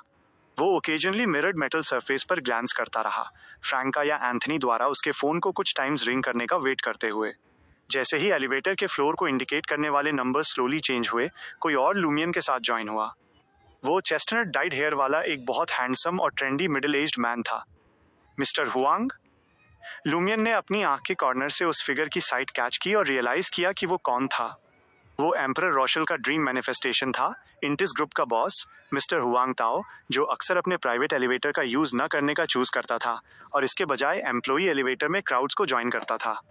Chapter 935 interview. लुमियन ने हुआंग ताओ को ग्रीट करने की ट्राई नहीं की। वो तब तक आगे देखता रहा जब तक कि एक एलिवेटर का डोर ओपन नहीं हो गया। रश ओवर ऑलरेडी पास हो चुका था और एलिवेटर एरिया में केवल कुछ ही लोग वेट कर रहे थे जो सीक्वेंस में एंटर हुए। आज लुमियन केवल इंटरव्यू में सक्सीड होना चाहता था। वो किसी दूसरे इंसिडेंट की होप नहीं कर रहा था। उसका मिस्टर हुआंग को ऑब्जर्व करने या फर्दर कांटेक्ट करने का कोई प्लान नहीं था, इसलिए उसने हुआंग ताओ से सबसे दूर वाली पोजीशन चूज की और आंखें मिलने पर केवल पोलाइटली नोट किया। मिस्टर हुआंग सेलिब्रिटीज के बीच एक सेलिब्रिटी थे। इस बिल्डिंग में वर्क करने वाले या वर्क करने का प्लान करने वाले लोगों के लिए उन्हें न पहचानना इम्पॉसिबल था। एलिवेटर में बाकी लोगों ने ऑलरेडी डिफरेंट वेज में उन्हें ग्रीट किया था, इसलिए लुमियन उन्हें कंप्लीटली इग्नोर नहीं कर सका। हुआंग ताओ अपने पॉकेट्स में हाथ डाले कैजुअली एक मिडिल एज्ड मैन से चैट कर रहे थे जो इंटिस ग्रुप हेडक्वार्टर्स का कोई डिपार्टमेंट हेड लग रहा था। वे एक बिग बॉस के रूप में अथॉरिटी का कोई एयर शो नहीं कर रहे थे। जैसे ही एलिवेटर ऊपर गया, लुमियन सहित बाकी लोग अपने अपने फ्लोर्स पर उतर गए, जबकि हुआंग ताओ 16th फ्लोर पर गए। उनका CEO office actually 10th floor पर एडमिनिस्ट्रेटिव डिपार्टमेंट के पास था। 16th फ्लोर को वीआईपी गेस्ट्स के एंटरटेनमेंट और उनके खुद के रिलैक्सेशन के लिए एक लग्जरियस क्लब के रूप में अरेंज किया गया था। वहाँ एक इंडोर स्विमिंग पूल भी था। प्राइवेट एलिवेटर पर गार्ड खड़ी ब्यूटीफुल सेक्रेटरी टर्न हुई और एक हेल्पलेस स्माइल के साथ बोली, मिस्टर हुआंग, आप फिर से एलिवेटर के लिए एम्प्लॉयज़ के साथ कॉम्पिट क्यों कर रहे हैं? 4 employee elevators generally 16th floor तक नहीं पहुंच सकते थे, लेकिन हुआंग ताओ कार्ड स्वाइप, फिंगरप्रिंट रिकग्निशन या फेशियल रिकग्निशन का यूज़ करके उन्हें ऊपर ले जा सकते थे। हुआंग ताओ कुछ नहीं बोले। मैच्योर और ब्यूटीफुल फीमेल सेक्रेटरी को देखते हुए स्माइल किए। उनकी गेज उसके फेस की हर डिटेल को स्वीप कर रही थी। फीमेल सेक्रेटरी का हार्ट ट्रेम्बल हुआ और उसकी वॉइस लो हो गई जब उसने पूछा, मिस्टर हुआंग, क्या मेरा मेकअप ठीक से नहीं हुआ है? हुआंग ताओ स्माइल किए। ब्यूटीफुल चीज़ें अप्रिसिएट करने की वर्दी होती हैं। सेक्रेटरी के रिस्पॉन्स का वेट किए बिना वो सीधे स्विमिंग पूल की तरफ वॉक कर गए। साइलेंटली खुद से बोले, मेरा एस्थेटिक टेस्ट चेंज नहीं हुआ है, फिर भी मैंने अभी अभी सोचा कि एक आदमी काफ़ी अच्छा दिख रहा था। लॉटरी सेंटर से अटैच्ड पार्किंग लॉट। फ्रैंका, जो ट्रैफिक की वजह से 5 मिनट लेट थी, वो एंथनी की तरफ टर्न हुई और बोली, अभी तक कोई एक्सीडेंट नहीं हुआ है। उसने ऐसी बातें नहीं कहीं जैसे इस बार ये सच में स्मूथली जा रहा है या हमें आज सक्सेसफुली प्राइस क्लेम करने में एबल होना चाहिए। जब मनी अकाउंट में आ जाए तब हैप्पी होना लेट नहीं होता। एंथनी, जिसे फ्रैंका द्वारा प्राइस क्लेमिंग प्रोसेस के बारे में 7 या 8 बार रिपीटेडली एजुकेट किया जा चुका था, उसने नोट किया, डोर ओपन किया, कार से बाहर निकला और लॉटरी सेंटर की तरफ वॉक किया। फ्रैंका थोड़ा अनईजी फील करते हुए उसने लुडविग की तरफ एक लॉलीपॉप टॉस की। तुम कार में मेरा वेट करो, कहीं मत जाना। लुडविग ने लॉलीपॉप पर बाइट किया, पहले आउटर रैपर को कुतरकर हटाया और उसे स्वैलो कर गया। फ्रैंका ने व्हीकल को रनिंग स्टेट में छोड़ दिया ताकि एयर कंडीशनिंग कंटिन्यूअसली वर्क करती रहे। वो कार से बाहर निकली, मटर करते हुए, ये गुड बिहेवियर नहीं है। पेरेंट्स प्लीज इससे लर्न ना करें। बच्चों को कार में अकेला न छोड़ें। अगर आपकी निकाल लेते हैं तो ये डेंजरस है, और अगर आप नहीं निकालते हैं तो ये और भी डेंजरस है। लेकिन लुडविग के कार में छूटने के साथ वो चाइल्ड नहीं था जो डेंजर में था, बल्कि कार और सराउंडिंग पेडेस्ट्रियन थे।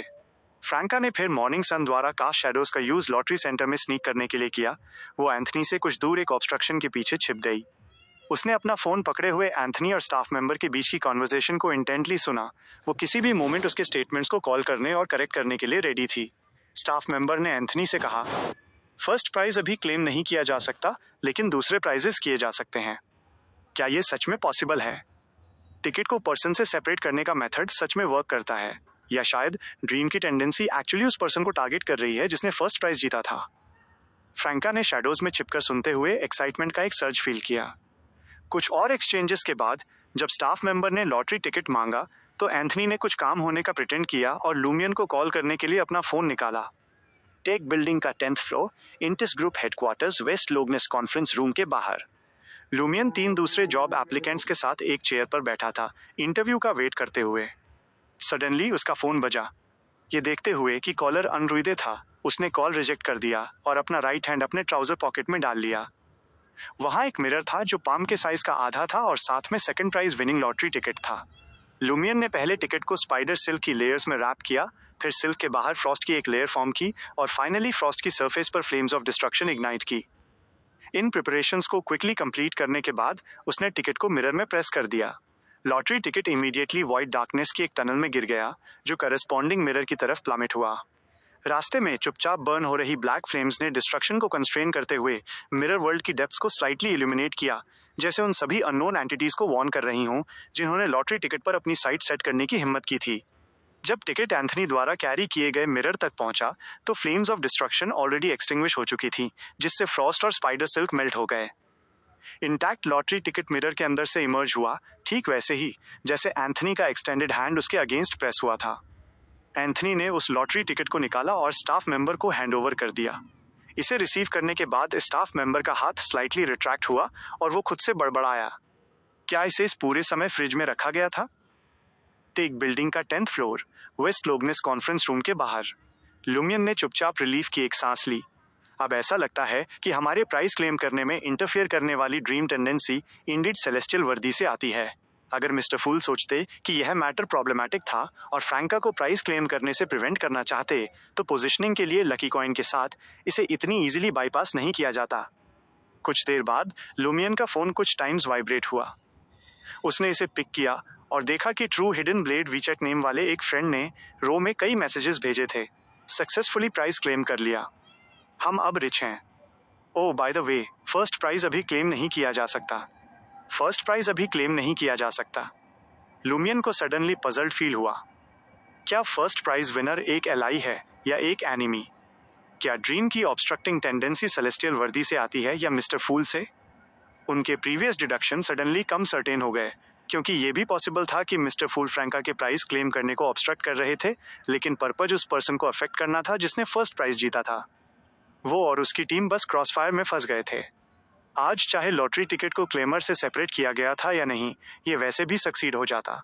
जैसे ही लुमियन ने पॉन्डर किया, उसने अपनी आंख के कॉर्नर से दूर से झो मिंगरुई को पास होते देखा, लेकिन झो मिंगरुई ने यहाँ इंटरव्यू पर कोई अटेंशन नहीं दिया। वो लुओ शान के साथ कुछ डिस्कस करने में एंग्रोज्ड था। नेक्स्ट, ली मिंग इंटरव्यूअर ने इस टाइम लुमियन को कॉन्फ्रेंस रूम में कॉल किया। लुमियन कामली एंटर हुआ। पोलाइटली 2 इंटरव्यूअर्स, एक मेल और एक फीमेल को ग्रीट किया और इंटरव्यूज के लिए डेजिग्नेटेड चेयर पर बैठ गया। कुछ रूटीन क्वेश्चंस पूछने के बाद फीमेल इंटरव्यूअर, जो लगभग 30 साल की थी, उसने लुमियन को लुक ओवर किया। आपने हाई स्कूल से ड्रॉप आउट क्यों किया? पप्पी लव, लुमियन ने बिना किसी शेम के आंसर दिया। पप्पी लव की वजह से ड्रॉप आउट नहीं होना चाहिए, राइट? मेल इंटरव्यूअर, जिसने खुद भी पप्पी लव एक्सपीरियंस किया था, उसने पजल्ड होकर पूछा। हमारा एक बच्चा था, लुमियन ने कामली ऐड किया। दोनों इंटरव्यूअर्स मोमेंटरीली स्पीचलेस हो गए। दोनों ने लेटर इवैल्यूएशन रेफरेंस के लिए अपने पेन से इसके बारे में एक पैराग्राफ लिखने के लिए अपने हेड्स लो कर लिए। लुमियन की आंखें सडनली एक सिल्वर ब्लैक ह्यू लेने लगीं। उसने डिस्क्रीटली अपने दोनों हैंड्स एक्सटेंड किए, अपने लिए फेवरेबल फेट के स्ट्रीम्स को टच और एम्पलीफाई करते हुए। दोनों इंटरव्यूअर्स ने फिर सिमिलर वर्ड्स लिखे। डिसेंट इमेज हाइट स्टैंडर्ड से एक्सीड करती है। यंग और स्ट्रांग, मैरिड और जल्दी बच्चा हुआ, एक फैमिली को सपोर्ट करने की नीड है, मनी को काफ़ी हाईली वैल्यू करता है। ये लिखने के बाद फीमेल इंटरव्यूअर ने फर्दर पूछा, आपका बच्चा कितने साल का है? 7 साल का, लुमियन ने ट्रूथफुली आंसर दिया। 7 साल का? क्या आप केवल लगभग 22 साल के नहीं हैं? मेल इंटरव्यूअर सरप्राइज में ब्लर्ट आउट हुआ, क्या आपने ये नहीं कहा था कि आपका हाई स्कूल में पपी लव था? मैंने केवल ये कहा था कि मैंने पपी लव की वजह से हाई स्कूल छोड़ दिया, ये नहीं कि पपी लव हाई स्कूल में स्टार्ट हुआ था। लुमियन ने सीरियसली एक्सप्लेन किया, मेरा जूनियर हाई के 3rd ईयर में एक बच्चा हुआ था। हाई स्कूल के 2nd ईयर तक मेरे दोनों पेरेंट्स पास अवे हो चुके थे और मुझे खुद को, मेरी गर्लफ्रेंड को और हमारे बच्चे को सपोर्ट करने की नीड थी, इसलिए मुझे ड्रॉप आउट करना पड़ा। दोनों इंटरव्यूअर्स ने एक दूसरे की तरफ देखा, ये न जानते हुए कि इस सिचुएशन को कैसे इवैल्यूएट करें। लगभग 10 सेकंड्स के बाद मेल इंटरव्यूअर ने पूछा, क्या आपने मार्शल आर्ट्स लर्न की हैं? क्या आपको मुझे डेमोन्स्ट्रेट करने की नीड है? लुमियन ने सिंसियरली इंक्वायर किया। जैसे ही उसने पूछा, उसका पूरा डिमीनर स्लाइटली शार्पर हो गया। नो नीड, मैं इसे सेंस कर सकता हूँ। मेल इंटरव्यूअर ने फील किया कि एप्लीकेंट फाइटिंग में काफ़ी केपेबल लग रहा था। एक्सपेक्टेड सैलरी और दूसरे क्वेश्चंस के बारे में पूछने के बाद फीमेल इंटरव्यूअर ने लुमियन से कहा, बस इतना ही होगा, हमारे नोटिफिकेशन का वेट करें। अगर आपको अगले 1 या 2 दिन में कॉल नहीं आता है तो इसका मतलब है कि आप पास नहीं हुए हैं। उसने बहुत फ्रैंकली बात की क्योंकि ये यंग मैन अप्रोचेबल लग रहा था। हालांकि उसने हाई स्कूल से ड्रॉप आउट कर दिया था और उसका जल्दी पपी लव और एक बच्चा हुआ था। वो बहुत पोलाइट था और उसके पास जॉब के लिए लुक्स थे। लुमियन, जिसने लाइटली चार्म का यूज किया था, वो खड़ा हुआ और पोलाइटली गुड बाय कहा। ला ला ला ला ला ला ला, मैं एक छोटा अखबार बेचने वाला हूँ। फ्रैंका ने ड्राइव करते हुए चीयरफुली एक नर्सरी राइम गुनगुनाई। उसे 156,000 युआन से अधिक का प्राइज मनी रिसीव हुआ था और चूंकि हर बेट 10,000 युआन से एक्सीड नहीं करती थी, इसलिए कोई टैक्स रिक्वायर्ड नहीं था। अब टीम के पास टेम्परली कोई फाइनेंशियल वरीज नहीं थी। नेक्स्ट, रिलेवेंट इंडिविजुअल से कॉन्टैक्ट और प्रॉबिंग करने के अलावा वे स्टार ड्रीम प्रोविजन स्टोर से 1 या 2 आइटम्स रेंट पर लेने के लिए और मनी अर्न करने के वेज फाइंड करेंगे। हालांकि सिमिलर लॉटरी टिकट्स बाय करने का आइडिया कुछ समय के लिए पोस्टपोन करना होगा, क्योंकि जीतने और प्राइजेस क्लेम करने के पीछे का हिडन स्ट्रगल काफी इंटेंस लग रहा था। ऑफ कोर्स वे स्क्रैच कार्ड्स बाय करना कंटिन्यू रख सकते थे, लेकिन उन्हें फ्रीक्वेंटली लॉटरी स्टोर्स चेंज करने होंगे। फ्यूचर को एनविजन करते समय फ्रैंका का फोन सडनली बजा। ईयरफोन्स पहने हुए उसने आंसर करना चूज किया। कॉल इंटिस ग्रुप के ह्यूमन रिसोर्सेज डिपार्टमेंट से था, जो फ्रैंका को कल मॉर्निंग एक इंटरव्यू के लिए आने को कह रहा था। हाँ, जब चीजें अच्छी चलती हैं तो सब कुछ स्मूथली जाता है। फ्रैंका ने खुद से बड़बड़ाया। वो एक्सट्रीमली हैप्पी थी। लेटर उसे खुद को मॉडरेटली कम अट्रैक्टिव बनाने के लिए लाई और मेकअप टेक्निक्स का यूज करना होगा ताकि मिस्टर हुआंग का अटेंशन कैच करने और रिजाइन करके लीव करने के लिए फोर्स होने से बचा जा सके, जिससे झो मिंगरुई से कांटेक्ट करने का टास्क कंप्लीट करने में अनेबल न होना पड़े। लेकिन खुद को कम अट्रैक्टिव बनाने का मतलब ट्रूली अगली होना नहीं था, बस अपनी ब्यूटी को एक सर्टेन एक्सटेंट तक रिड्यूस करना था। अदरवाइज, अगर अपीयरेंस फोकस्ड मिस्टर हुआंग किसी दिन एडमिनिस्ट्रेटिव डिपार्टमेंट में वॉन्डर करते हुए आ जाएं और फील करें कि ये एम्प्लॉय गुड लुकिंग नहीं थी, तो वो उसे ऑन द स्पॉट फायर कर सकते थे। तब क्या होगा? देचुआंग गार्डन, बिल्डिंग 5, 23 रोड फ्लोर। जेना, जिसने पूरे दिन किसी एबनॉर्मल सिचुएशन का सामना नहीं किया था, वो विंडो के अगेंस्ट लीन किए हुए थी। लुओ शान को एक वुमेन्स शर्ट, स्टॉकिंग्स और हाई हील्स के साथ पेंसिल स्कर्ट पहने अपने रेजिडेंस पर रिटर्न होते हुए देख रही थी, जो एक कैजुअल ड्रेस में चेंज हुई और एक वाइट हैंडबैग कैरी करते हुए दोबारा बिल्डिंग से लीव कर गई। Chapter 936 contradictions. जेना ने लुओ शान को फॉलो नहीं किया, ये जानते हुए कि वो एक राइड हेलिंग सर्विस कॉल करेगी। चाहे शैडो स्टील्थ का यूज करना हो या इनविजिबिलिटी का, जेना रनिंग करके लंबे समय तक एक कार के साथ कीप अप नहीं कर सकती थी, अनलेस टारगेट बार बार ट्रैफिक जैम्स में न फंसे। इस रिस्पेक्ट में डेमोनिसिड स्पीड के बर्स्ट्स में एक्सेल करती थी, लेकिन उनमें एंड्योरेंस की कमी थी। खुद एक टैक्सी लेने और ड्राइवर से टारगेट को फॉलो कराने की बात जहां तक थी, इस बात को साइड में रखते हुए कि क्या कोई टैक्सी इत्तेफाक से वहां से पास होगी या क्या कोई बुक की गई राइड 1 मिनट के अंदर अराइव हो सकती है, सबसे बड़ी प्रॉब्लम एक रीजनेबल एक्सक्यूज फाइंड करने की थी। जेना का मानना था कि अगर फ्रैंका यहाँ होती तो ड्रीम सिटी के साथ अपनी अंडरस्टैंडिंग और फैमिलियरिटी की वजह से वो इजीली एक कन्विंसिंग रीजन फाइंड कर लेती। लेकिन जेना खुद अभी ऐसा नहीं कर सकती थी। वो शायद कुछ रॉन्ग कह देती और ड्राइवर को ऑन द स्पॉट पुलिस बुलाने के लिए मजबूर कर देती। बेशक इस प्रॉब्लम को चार्म का यूज करके सॉल्व किया जा सकता था, लेकिन कार से बाहर निकलने और इफेक्ट ग्रेजुअली फेड होने के बाद ड्राइवर रिकॉल करता कि क्या हुआ था और लाइकली फील करता कि कुछ गड़बड़ थी, पॉसिबली पुलिस को रिपोर्ट कर देता। जेना इतने छोटे से मैटर पर किसी को बार बार चार्म नहीं कर सकती थी जिससे वो एक एक्सटेंडेड पीरियड के लिए उसके लव में फॉल हो जाए। विंडो को छोड़कर जेना ने एक बाउल नूडल्स बनाए और पूरा सूप पीते हुए उसे कंप्लीटली खाना एंजॉय किया। जब नाइट सच में ढल गई तो उसने लुमियन द्वारा बनाया गया आइस मिरर चार्म निकाला और उसे अपनी हथेली में पकड़ लिया। जैसे ही उसने एंशिएंट हर्मिस में मिरर वर्ड अटर किया फ्रॉस्ट से कार्व्ड, वो मिस्टिकल चार्म थोड़े डिम ग्लो के साथ लिट अप हो गया। जेना ने अपना हाथ उस मिरर पर रखा जिसे उसने अर्लियर कॉफी टेबल पर रखा था। उसकी पूरी बॉडी सडनली डीमेटेरियलाइज्ड हो गई और उसमें एंटर कर गई। आइस एमआरआई चार्म की सराउंडिंग मिरर्स को सेंस करने की एबिलिटी का यूज करते हुए उसने क्विकली लुओशान के होम में एक मिरर लाइक ऑब्जेक्ट पर लॉक ऑन किया और एक डार्क इल्यूजरी टनल के थ्रू ट्रैवर्स किया। वो लुओशान के बाहर होने का एडवांटेज उठाकर मिरर के अंदर से ही उसके होम को सर्च करना चाहती थी, यह देखने के लिए कि क्या वो कुछ डिस्कवर कर सकती है। दिन के समय जब लुओशान काम पर थी तब उसने ऐसा इसलिए नहीं किया क्योंकि इस तरह की प्रोबिंग ग्रेजुअल होनी थी। उसे पहले ये कंफर्म करने की नीड थी कि क्या लास्ट इवनिंग का लुओशान के साथ कांटेक्ट का लेवल सेलेस्टियल वर्दी का अटेंशन अट्रैक्ट करेगा या हॉस्टाइल फोर्सेस द्वारा इन्वेस्टिगेशन को प्रोवोक करेगा। एक दिन और रात वेट करने के बाद उसने अब टेंटेटिवली कंफर्म कर लिया था कि ऐसा नहीं होगा, इसलिए वो फर्दर कांटेक्ट और इन्वेस्टिगेशन के साथ प्रोसीड कर सकती थी। जेना ने मिरर के पीछे के डार्क इल्यूजरी एरिया को नहीं छोड़ा। हार्ड कोल्ड ग्लास के थ्रू उसने लुओशान के होम को सर्वे किया। ये अपार्टमेंट भी एक 1 बेड रूम था, उसी लेआउट के साथ जैसा उसने रेंट पर लिया था। वो करेंटली नाइट में इमर्स्ड लिविंग रूम की विंडो पर पोजीशन थी। विंडो के ऊपर जेना का फेस फेंटली और इंडिस्टिंक्टली अपीयर हुआ। उसकी gauge coffee table, TV, refrigerator और दूसरे आइटम्स पर स्वीप कर रही थी। उसने क्विकली नोट किया कि easels, canvas, paper, palettes, paint tubes, various brushes और small palette knives different places पर स्कैटर्ड थे। वॉल्स पर पेंटिंग्स हंग थीं, vibrant oil paintings, pencil sketches और black and white free hand landscapes. Jenna की gaze suddenly एक oil painting पर stop हो गई। इसमें एक strange half human half snake creature ड पे ए की मात्रा प पे छोटी ई की मात्रा जनरेट किया गया था। अपर बॉडी एक voluptuous woman, lower body life like scales के साथ एक जाइंट स्नेक। वो मॉन्स्टर जो मैंने लास्ट नाइट देखा था। जेना का हार्ट टाइट हो गया जब उसने सक्सेसिवली दूसरी पेंटिंग्स को रिकॉग्नाइज किया जो बिजार क्रिएचर्स ड पे ए की मात्रा प पे छोटी ई की मात्रा जनरेट कर रही थीं, जिन्हें उसने लास्ट नाइट अपनी एस्ट्रल प्रोजेक्शन की ड्यूरिंग साइकिक एनर्जी से वॉवेन स्पिरिट रेसिडेंशियल डिस्ट्रिक्ट पर इन्वेट करते हुए देखा था। ऑलमोस्ट साइमल्टेनियसली उसने इन पेंटिंग्स में एक कॉमन एलिमेंट नोटिस किया। सभी स्ट्रेंज क्रिएचर्स आयरन बार्ड केजेस में कन्फाइंड थे। ये क्या रिप्रेजेंट करता है? क्या ये इन मॉन्स्टर्स को वर्ल्ड से बाहर रखे जाने को सिंबलाइज करता है? ये उस सीन के क्लोज है जो मैंने लास्ट नाइट अपनी एस्ट्रल प्रोजेक्शन वॉक के ड्यूरिंग देखा था। क्या लुओशान ने आयरन बार्ड केजेस पेंट किए थे जबकि मॉन्स्टर्स किसी और के हाथ से आए थे? या लुओशान ने इन मॉन्स्टर्स को पेंट किया लेकिन फिर उन्हें लॉक कर दिया? जैसे ही जेना ने सीरियसली पॉन्डर किया उसकी गेज एक स्केच पर पड़ी। ये लुओशान का सेल्फ पोर्ट्रेट था। उसका फेस स्माइल कर रहा था, आंखें स्पिरिटेड थीं, काफी चार्मिंग। किसी रीजन से जेना को फील हुआ कि इस सेल्फ पोर्ट्रेट में लुओशान इंटेंटली डार्क लिविंग रूम को ऑब्जर्व कर रही थी।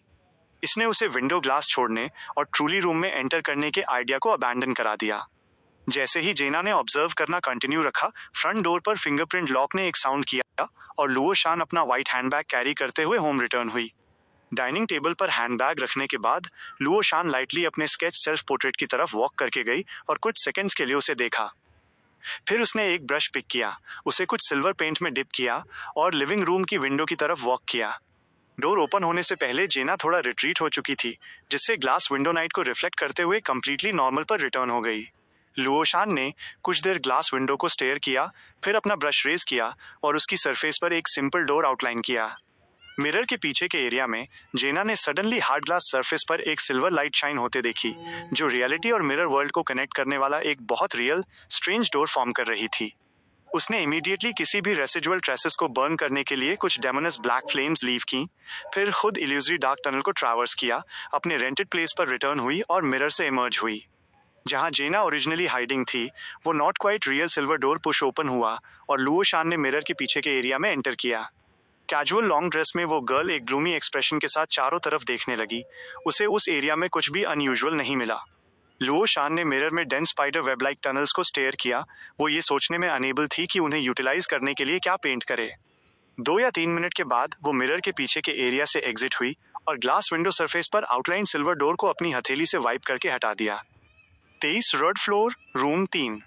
जेना सोफा पर बैठ गई और साइलेंटली खुद से बड़बड़ाई, लुओ शान इंडीड पेंटर पाथवे की एक बियॉन्डर है। क्या फैंटेसी एसोसिएशन द्वारा वॉरशिप डेटी ने कुछ पावर भी इन्फ्यूज की है? क्या वो मुशु हॉस्पिटल में भी है, या क्या उसका अपना कोई स्ट्रॉन्ग होल्ड है? क्या उसने झो मिंगरुई के इस कलीग को कंट्रोल करने और मिस्टर फूल की ड्रीम इमेज से कांटेक्ट करने के लिए लुओ शान को बियॉन्डर पावर दी? जैसे ही उसने इसके बारे में सोचा, कॉफी टेबल पर जेना का फोन वाइब्रेट होने लगा। जेना ने इसे पिक किया और देखा कि लुओ शान ने उसे एक इमेज के साथ एक मैसेज भेजा था। ये गर्ल, जिसका WeChat nickname always wanting to go on vacation था, उसने एक स्माइली फेस इमोजी के साथ कहा, ये मेरा वर्क है, आप एक लुक ले सकती हैं। उस इमेज का कंटेंट प्रिसाइजली वही स्केच सेल्फ पोर्ट्रेट था जिसे जेना ने अर्लियर लुओ शान के होम में देखा था। जेना ने इमेज ओपन की और सडनली उसे ये इल्यूजन हुआ कि लुओ शान उसकी फोन स्क्रीन पर लाइफ में आ गई थी। उसे एक आइडिया आया और उसने स्क्रीन लॉक किए बिना अपना फोन कॉफी टेबल पर ही छोड़ दिया। फिर वो खड़ी हुई बाथरूम की तरफ वॉक किया और डोर क्लोज कर दिया। जैसे ही जेना टॉयलेट पर बैठी, उसने इमीडिएटली अपनी गेज वैनिटी मिरर की तरफ टर्न की। एक डेमोनेस के मिरर मैजिक और कॉफी टेबल पर रखे मिरर का यूज करते हुए उसने अपने फोन की सिचुएशन पर पीयर किया। कुछ सेकंड्स बाद जेना ने स्क्रीन पर डिस्प्लेड स्केच पोर्ट्रेट को एक टाइनी मूवमेंट करते हुए देखा। पेंसिल लाइंस में आउटलाइन लुओ शान ने टेंटेटिवली स्क्रीन के परे एक हाथ बढ़ाया, फिर उसे विड्रॉ कर लिया। एज एक्सपेक्टेड, जेना ने टॉयलेट का फ्लश बटन प्रेस किया, रशिंग साउंड के बीच अपने हैंड्स वॉश किए और बाथरूम से एग्जिट हुई। उसने अपना फोन दोबारा पिक किया, इमेज क्लोज की और लुओ शान को रिप्लाई करने के लिए वॉइस टू टेक्स्ट का यूज किया। ये बहुत लाइफ लाइक दिखता है। उसने लास्ट नाइट लुओ शान की मोमेंट्स चेक नहीं की थी क्योंकि वे चैट ओनली पर सेट थी। क्या आप चाहती हैं कि मैं आपका भी स्केच बनाऊं? लुओ शान ने क्विकली जेना की प्रेस का रिप्लाई किया। मैं आप पेंटर्स को मेरा ड्रॉ करने देने की हिम्मत नहीं करूंगी। जेना साइलेंटली बड़बड़ाई, लुओ शान को रिस्पॉन्ड करने के लिए वॉइस इनपुट का यूज करते हुए, नो नीड, नो नीड। उसने क्विकली सब्जेक्ट चेंज किया। आप शायद इस पर बिलीव नहीं करेंगी, लेकिन कल मेरा एक बहुत स्ट्रेंज ड्रीम था और आप उसमें थीं। आप नेबरहुड को गार्ड करती हुई लग रही थीं, मॉन्स्टर्स के एक ग्रुप से फाइट कर रही थीं, जबकि हम बिल्कुल भी हेल्प नहीं कर पा रहे थे। अगर किसी आदमी ने उससे कुछ सिमिलर कहा होता, तो जेना डेफिनेटली सोचती कि वो फ्लर्ट करने की ट्राई कर रहा था, ये फील करते हुए कि उनका रिलेशनशिप इस तरह की इंटीमेट टॉक के लिए बहुत शैलो था, क्लियरली इनअप्रोप्रिएट। लेकिन अब दोनों के वुमेन होने के फैक्ट पर रिलाई करते हुए उसने थोड़ा प्रोब करने की हिम्मत की। क्या मैंने आप पर इतना डीप इंप्रेशन लीव किया? लुओ शान ने एक स्मग इमोजी भेजा। कुछ सेकंड्स के बाद उसने एक सेकंड मैसेज भेजा, आपका ड्रीम बहुत इंटरेस्टिंग है। मैं आपके ड्रीम में इस तरह का रोल प्ले करके काफी हैप्पी हूँ, रियली एक्सट्रीमली हैप्पी। जैसे ही जेना रिप्लाई करने वाली थी, लुओ शान ने एक थर्ड मैसेज भेजा, क्योंकि मेरे फादर एक ट्रू गार्जियन थे जैसा कि उनके कलीग्स थे। जेना को सडनली फाइल्स में लुओ शान का बैकग्राउंड इंट्रोडक्शन रिकॉल हुआ। रियलिटी में लुओ शान के father church of Evernight goddess के एक नाइट हॉक थे, जो एक मिस्टिकल केस द्वारा लाए गए एक एक्सीडेंट में मर गए थे। उनके फादर के कलीग्स में night hawk team captain Dunn शामिल थे, जो ऑफिसर डेंग के करस्पॉन्डिंग थे, ऑफिसर डेंग की मंगेतर मिस डेली, इंटरपोल से ओल्ड नील और दूसरे। वे सभी बियॉन्डर पावर्स द्वारा लाए गए डिजास्टर्स में मर गए थे, लेकिन उन्होंने अपनी करस्पॉन्डिंग सिटीज को प्रोटेक्ट भी किया था। मिस्टर फूल के इनकॉर्नेशंस में से एक क्लेन मोरेटी है, जो उस समय उस नाइट हॉक टीम का एक मेंबर था।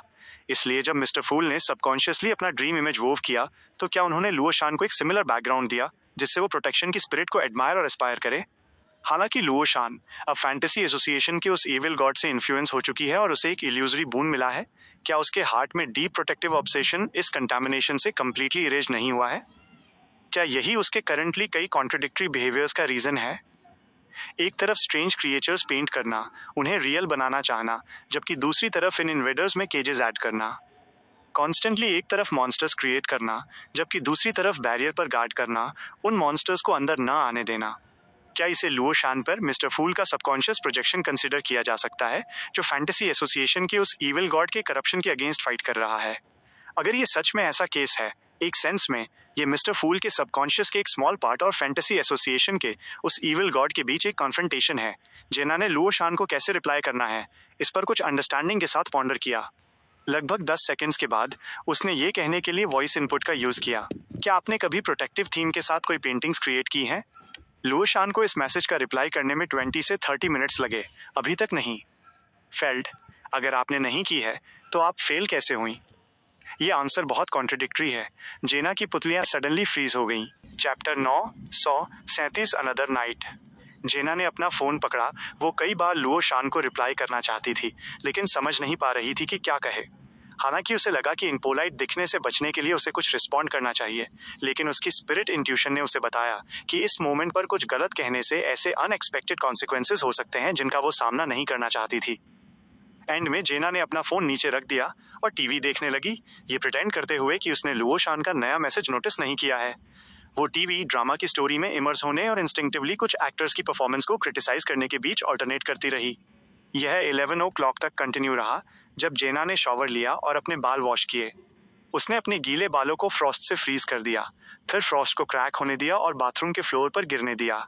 इस तरह अपने थिक लॉन्ग बालों को क्विकली ड्राई कर लिया।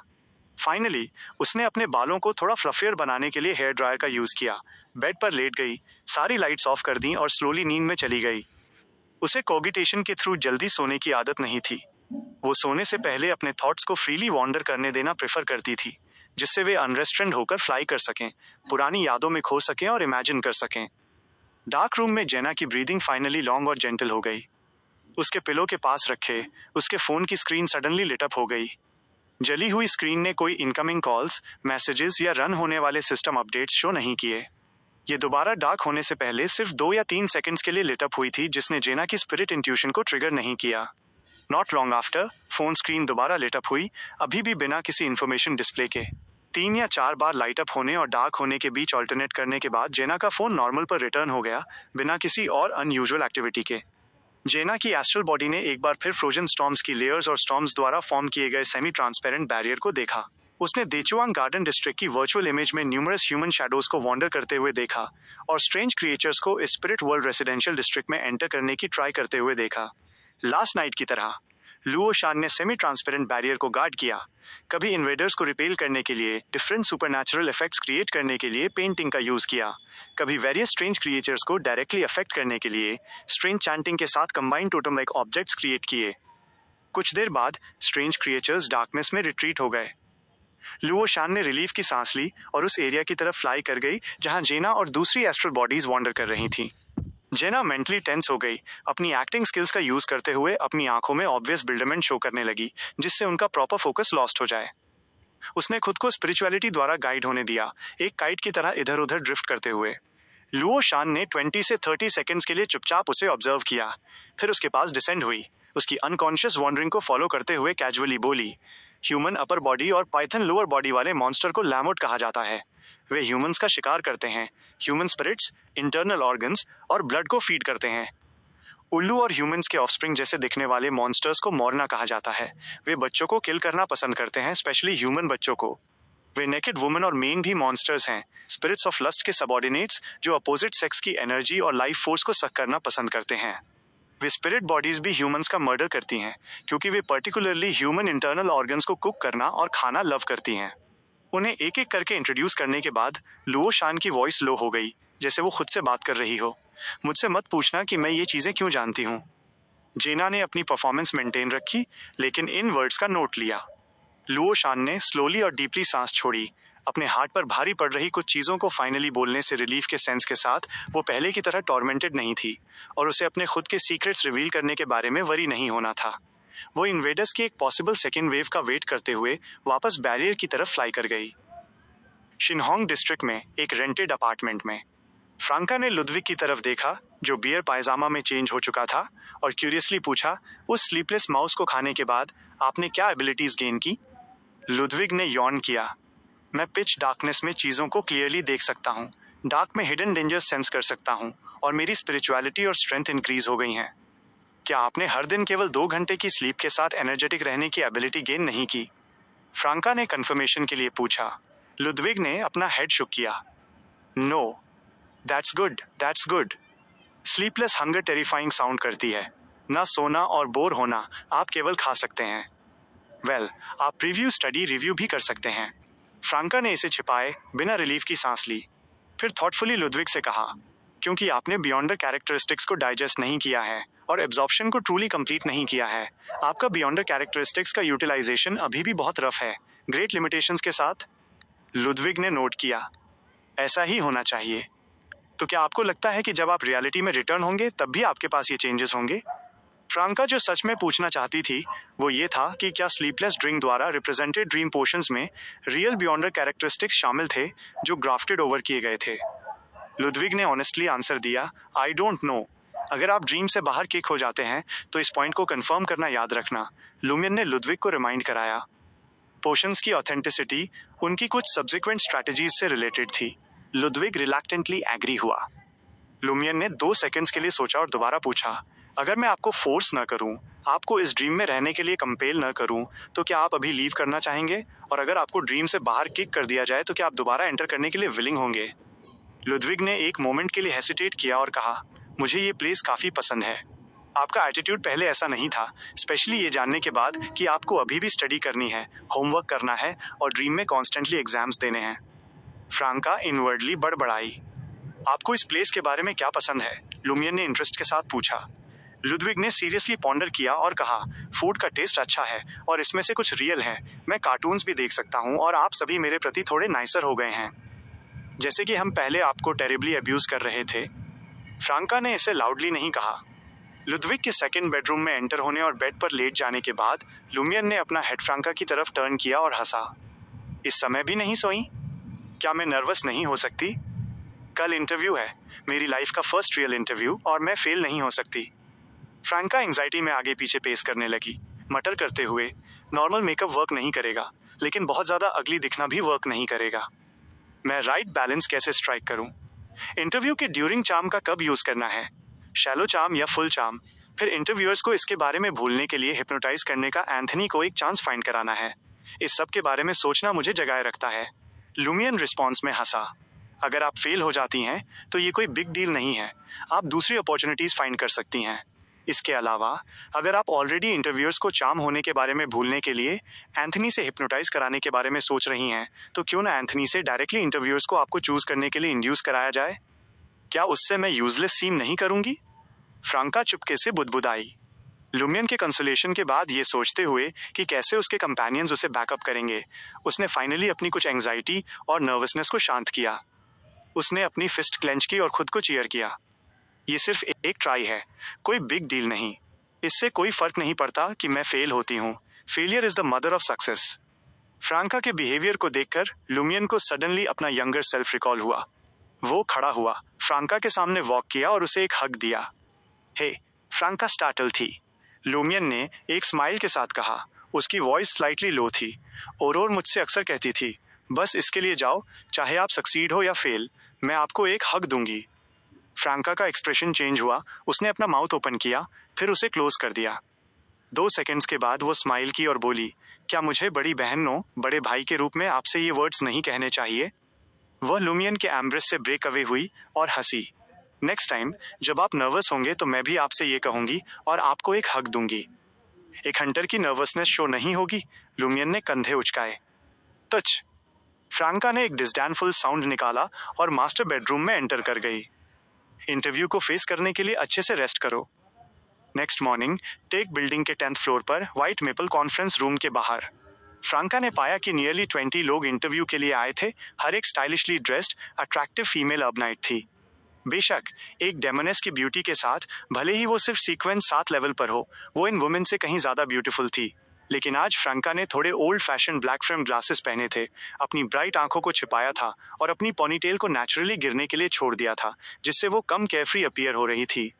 उसने फीचर्स की कुछ डिटेल्स को मॉडिफाई करने के लिए मेकअप टेक्निक्स के साथ कंबाइंड लाई ईयरिंग का भी यूज किया था, जिससे वो एक कंजर्वेटिव एवरेज लेवल ब्यूटी जैसी दिखे। नेक्स्ट, लुओ फू। अपना नाम सुनकर फ्रांका ने अपनी फिटेड व्हाइट वुमेन्स शर्ट और लूज लेग ग्रे ट्राउजर्स को स्ट्रेट किया और व्हाइट मेपल कॉन्फ्रेंस रूम में वॉक कर गई। कॉन्फ्रेंस रूम के अंदर 3 इंटरव्यूअर्स थे, एक मैन और 2 वुमेन, जिनके साइड में एक इंप्रेसिवली ब्यूटीफुल वुमन बैठी थी। उस वुमन ने अजूर कलर के कॉन्टैक्ट लेंसेज पहने थे। उसके थोड़े curl long hair chestnut brown dyed थे। उसके फीचर्स में कुछ हद तक एक्सोटिक फील था। वह केवल 18 या 19 साल की लग रही थी। उसका फेस यूथफुलनेस का एक हिंट शो कर रहा था। जैसे कोई फ्रेशमैन या सोफोमोर कॉलेज स्टूडेंट हो, फिर भी उसके पास लॉन्ग स्टैंडिंग अथॉरिटी का एक एयर था। प्रिंसेस बर्नाडेट, एम्परर रोशल की एल्डेस्ट डॉटर?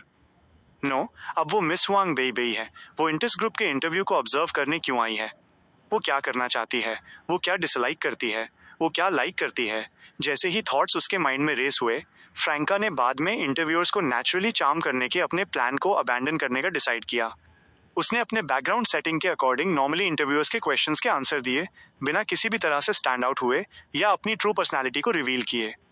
सभी कैंडिडेट्स का इंटरव्यू होने के बाद मेल इंटरव्यूअर ने हुआंग बेई की तरफ देखा और फ्लैटरिंग तरीके से पूछा, यंग मिस, क्या आपके पास कोई प्रिफर्ड कैंडिडेट्स हैं? बस मुझे मिस हुआंग बुलाएं, हुआंग बेई ने एक इवन टोन में कहा। उनमें से कुछ इंटरव्यूज बहुत ज्यादा शोई थीं, कुछ बहुत रिवीलिंग ड्रेस थीं, कुछ ने अपनी पूरी एनर्जी मेकअप और ड्रेसिंग अप में लगा दी थी। वे उस तरह काम कैसे कर सकती हैं? लेकिन मिस्टर हुआंग को वो पसंद है। मेल इंटरव्यूअर की इसे लाउडली कहने की हिम्मत नहीं हुई।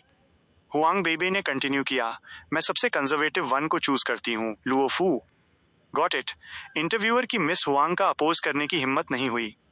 भले ही मिस्टर हुआंग खुद यहाँ होते, वो कहते, राइट राइट राइट, मेरी डॉटर का जजमेंट कितना अच्छा है। Chapter 938 salary. नून के समय झांग किंग, जो एडमिनिस्ट्रेटिव डिपार्टमेंट के डिप्टी डायरेक्टर थे और जिन्होंने अर्लियर इंटरव्यू को ओवरसीन किया था, वे टेक बिल्डिंग से बाहर निकले और एक फ्रेंड से मिलने पास के एक मॉल की तरफ हेडेड हुए। रोड साइड पर पार्क एक ग्रे सेडान के अंदर फ्रैंका ने अपनी बॉडी को स्लाइटली टर्न किया और सीरियस होकर एंथनी की तरफ नोट किया। उनका एक्सप्रेशन स्टर्न था। एंथनी इमीडिएटली कार से बाहर निकला, क्राउड के साथ मिंगल हुआ और हरीडली साइड से झांग किंग के पास अप्रोच किया। बम्प! वो एक्सीडेंटली उस 30 साल के आदमी से टकरा गया जिससे झांग किंग का फोन ग्राउंड पर गिर गया। सॉरी सॉरी, एंथनी ने रिपीटेडली अपोलोजाइज किया, फोन पिक करने के लिए नीचे बेंड होते हुए। उसने झांग किंग को वापस हैंडओवर करने से पहले उसे अपने कपड़ों पर कुछ टाइम्स वाइप किया। झांग किंग ने एक डार्क एक्सप्रेशन के साथ एंग्री होकर एंथनी को डांटा, क्या आप ब्लाइंड हैं? आप उस तरह कैसे वॉक कर सकते हैं? सॉरी, रियली सॉरी, एंथनी ने रिमोर्स से भरे एटीट्यूड के साथ सिंसियरली रिस्पॉन्ड किया। झांग किंग ने एंथनी की आंखों में स्टेयर किया, जिन्हें लाई इयरिंग का यूज करके एक डीप ब्राउन कलर में एडजस्ट किया गया था, जैसे वो ये डिटरमाइन करने की ट्राई कर रहा हो कि अपॉलोजी जेन्युइन थी या बस एक परफंक्ट्री एक्सक्यूज। कुछ सेकंड्स के बाद उसने अपना फोन वापस लिया और सडनली एक मोमेंट के लिए कंफ्यूजन फील किया। झांग किंग ने अपना हेड शुक किया और केयरफुली अपने फोन को इंस्पेक्ट किया। उसे कोई सिग्निफिकेंट डैमेज नहीं मिला। फॉरगेट इट, नेक्स्ट टाइम बस अपना स्टेप वॉच करना। इंटेस ग्रुप हेडक्वार्टर्स के एडमिनिस्ट्रेटिव डिपार्टमेंट के डिप्टी डायरेक्टर ने कुछ क्लास शो करते हुए डिसमिसिवली अपना फोन वेव किया। वे इस मैटर को और परसू नहीं कर रहे थे।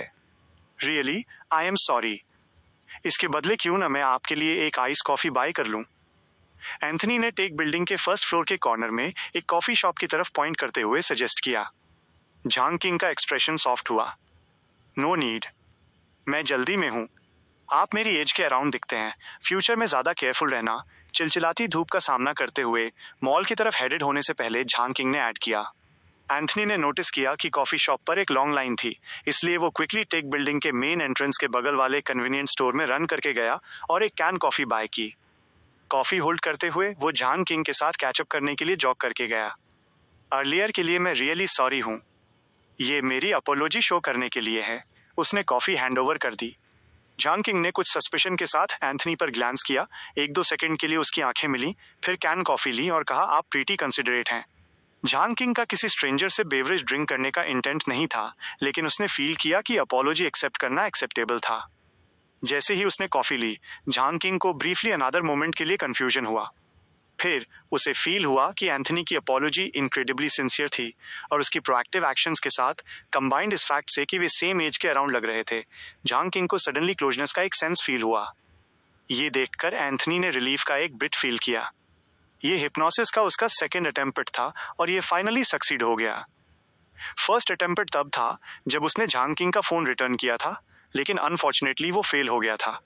एक सीक्वेंस 6 हिप्नोटिस्ट बनने के बाद एंथनी के साइकोलॉजिकल क्यू या हिप्नोसिस को अब कैंडल्स, एक्सट्रैक्ट या दूसरे मीडियम्स के असिस्टेंस की रिक्वायरमेंट नहीं थी। उसे केवल टारगेट की अटेंशन को किसी चीज पर, स्पेशली उसकी खुद की आंखों पर जेन्युइनली फोकस कराने की नीड थी, ताकि वो उनकी body of heart and mind का डोर ओपन कर सके। अगर प्रोसेस में गिविंग और रिसीविंग की एक्शंस इन्वॉल्व हों तो इफेक्ट और भी बेटर होता और सक्सेस रेट हायर होता। लेटर जब एंथनी सीक्वेंस 5 पर एडवांस हुआ तो उसका हिप्नोसिस का एप्लीकेशन और भी फर्दर इंप्रूव हो गया। लेकिन अब वो ड्रीम में सीक्वेंस 7 तक सप्रेस था। इसलिए हालांकि वो कैंडल्स, एक्सट्रैक्ट या पॉकेट वॉचेस की हेल्प के बिना भी हिप्नोसिस परफॉर्म कर सकता था, सक्सेस रेट काफी लोअर था। किसी ऑर्डिनरी पर्सन को हिप्नोटाइज करते समय उसके लिए फेल होना रेयर था, इसलिए उसे अर्जेंटली इसके लिए मेकअप करना पड़ा। मैंने अभी अभी एक इंटरव्यू फिनिश किया था और नेक्स्ट वाले के लिए जल्दी में था, इसलिए मैं रश कर रहा था, एंथनी ने फर्दर एक्सप्लेन किया। अभी अभी एक इंटरव्यू फिनिश किया? झांकिंग, जो इन्फ्लुएंस्ड हो चुका था, उसने स्माइल की और कहा, मैंने भी अभी अभी एक फिनिश किया है, लेकिन मैं इंटरव्यूअर था।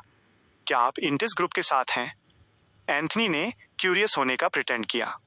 टेक बिल्डिंग से बाहर आने वाले 70% ऑफिस वर्कर्स लाइकली इंटिस ग्रुप से ही थे। यस, हेडक्वार्टर्स के साथ। हम एक एडमिनिस्ट्रेटिव पोजीशन के लिए हायरिंग कर रहे थे। झांकिंग को किसी रीजन से अनयूजुअली रिलैक्स्ड फील हुआ और उसने एंड में वो बात कह दी जो उसके माइंड में थी। हमने किसी को चूज कर लिया है, लेकिन मैं नहीं जानता कि मिस्टर हुआंग लेटर इसे रिजेक्ट करेंगे या नहीं। हालांकि एडमिनिस्ट्रेटिव रोल के लिए हायरिंग में उन्हें रिपोर्ट करने की रिक्वायरमेंट नहीं होती, एचआर डायरेक्टर डिसाइड कर सकता है, लेकिन उन्हें एडमिनिस्ट्रेटिव डिपार्टमेंट में विजिट करना पसंद है। इस पॉइंट पर झांग किंग ने सडनली अपना माउथ शट कर लिया, रियलाइज करते हुए कि उसे किसी आउटसाइडर के सामने मिस्टर हुआंग के बारे में गॉसिप नहीं करनी चाहिए थी। आपके बॉस मिस्टर हुआंग? वे देश भर में वेल नोन हैं, एंथनी ने सडनली रियलाइज करने का प्रिटेंड करते हुए कहा। झांग किंग स्माइल किया। यस, वेल, जिस पर्सन को हमने इस बार हायर किया है वो मिस्टर हुआंग के एस्थेटिक से काफी फिट नहीं बैठती। वो मेनली स्टाइल में, हालांकि उसकी फिगर स्टैंडर्ड तक है, लेकिन चूंकि मिस हुआंग ने पर्सनली उसे सिलेक्ट किया है, इसलिए ये एक डन डील है। एक्चुअली ये एक गुड थिंग है। एडमिनिस्ट्रेटिव डिपार्टमेंट के आधे एम्प्लॉइज अपने दिन मेकअप और गॉसिप पर फोकस करके स्पेंड करते हैं, मिस्टर हुआंग के आने का वेट करते हुए। समटाइम्स मैं एक हेड यूनुच जैसा फील करता हूँ। नो, पैलेस में एम्प्रेसेस की चीजों की तरह एक हेड यूनुच जो एम्परर के हरम को मैनेज कर रहा हो। लेकिन अब एक केपेबल पर्सन के ज्वाइन होने से मेरा स्ट्रेस काफी कम होगा। अदरवाइज मैं उस स्लैकर लुओ शान को एक मॉडल वर्कर कंसीडर करता। इन चीजों के बारे में बात करते हुए झांग किंग कंप्लेंट से भरा हुआ था। एंथनी ने परफेक्टली साथ दिया। झांग किंग को बहुत सारी फ्रस्ट्रेशंस वेंट करने दी, जिससे वो कंप्लीटली 80s फील करने लगा। कुछ देर बाद झांग किंग ने अपनी वॉच चेक की। मुझे जाना होगा, मैं जल्दी में हूँ। वो इस बात पर हेसिटेट हुआ कि एंथनी को वीचैट पर ऐड करे या नहीं, ये सोचते हुए कि लाइफ के स्टेज में किसी ऐसे पर्सन से मिलना रेयर था जिससे वो इतनी एफर्टलेसली चैट कर सके। एंड में झांग किंग ने सेल्फ इंपॉर्टेंस के सेंस के कारण ऐसा न करने का डिसाइड किया। एंथनी ने भी हेसिटेट किया। झांग किंग को वीचैट पर ऐड करना इंटिस ग्रुप के अंदर फ्रैंका और लुमियन के ऑपरेशंस के लिए सिग्निफिकेंट कन्वीनियंस प्रोवाइड कर सकता था, लेकिन एंड में एंथनी ने परहेज किया, ये फील करते हुए कि इंटिस ग्रुप से उनके सभी कनेक्शंस को टाई करना अनवाइज था, क्योंकि इससे सेलेस्टियल वर्दी या उनके सबऑर्डिनेट्स के लिए उन सबको एक ही बार में कैच करना ईजियर हो सकता था। झांग किंग के साथ 5 पार्ट करने और उसके वॉक अवे होने का वेट करने के बाद एंथनी टर्न हुआ और रोड साइड पर पार्क उस ग्रे सेडान की तरफ वॉक किया। वो अंदर गेट इन नहीं हुआ, लेकिन जैसे ही वो कार के पास अप्रोच हुआ, उसने सटली अपना राइट हैंड रेज किया और एक ओके जेस्चर बनाया। फिर वो ग्रे सेडान के पास से वॉक करके निकल गया और अनादर इंटरसेक्शन की तरफ हेडेड हुआ। अब से उसे कल तक अकेले ही रहना होगा। ये इसलिए था क्योंकि उसने झांग किंग के साथ क्लोजली इंटरेक्ट किया था और उस पर बियॉन्डर पावर्स का यूज किया था, और झांग किंग मिस्टर फूल के ड्रीम मैनिफेस्टेशन के क्लोज कोई पर्सन था, भले ही डायरेक्टली न हो। एंथनी के जेस्चर को देखकर फ्रैंका ने स्लोली नोट किया, फिर कामली रोड पर ग्रे सेडान ड्राइव करने लगी।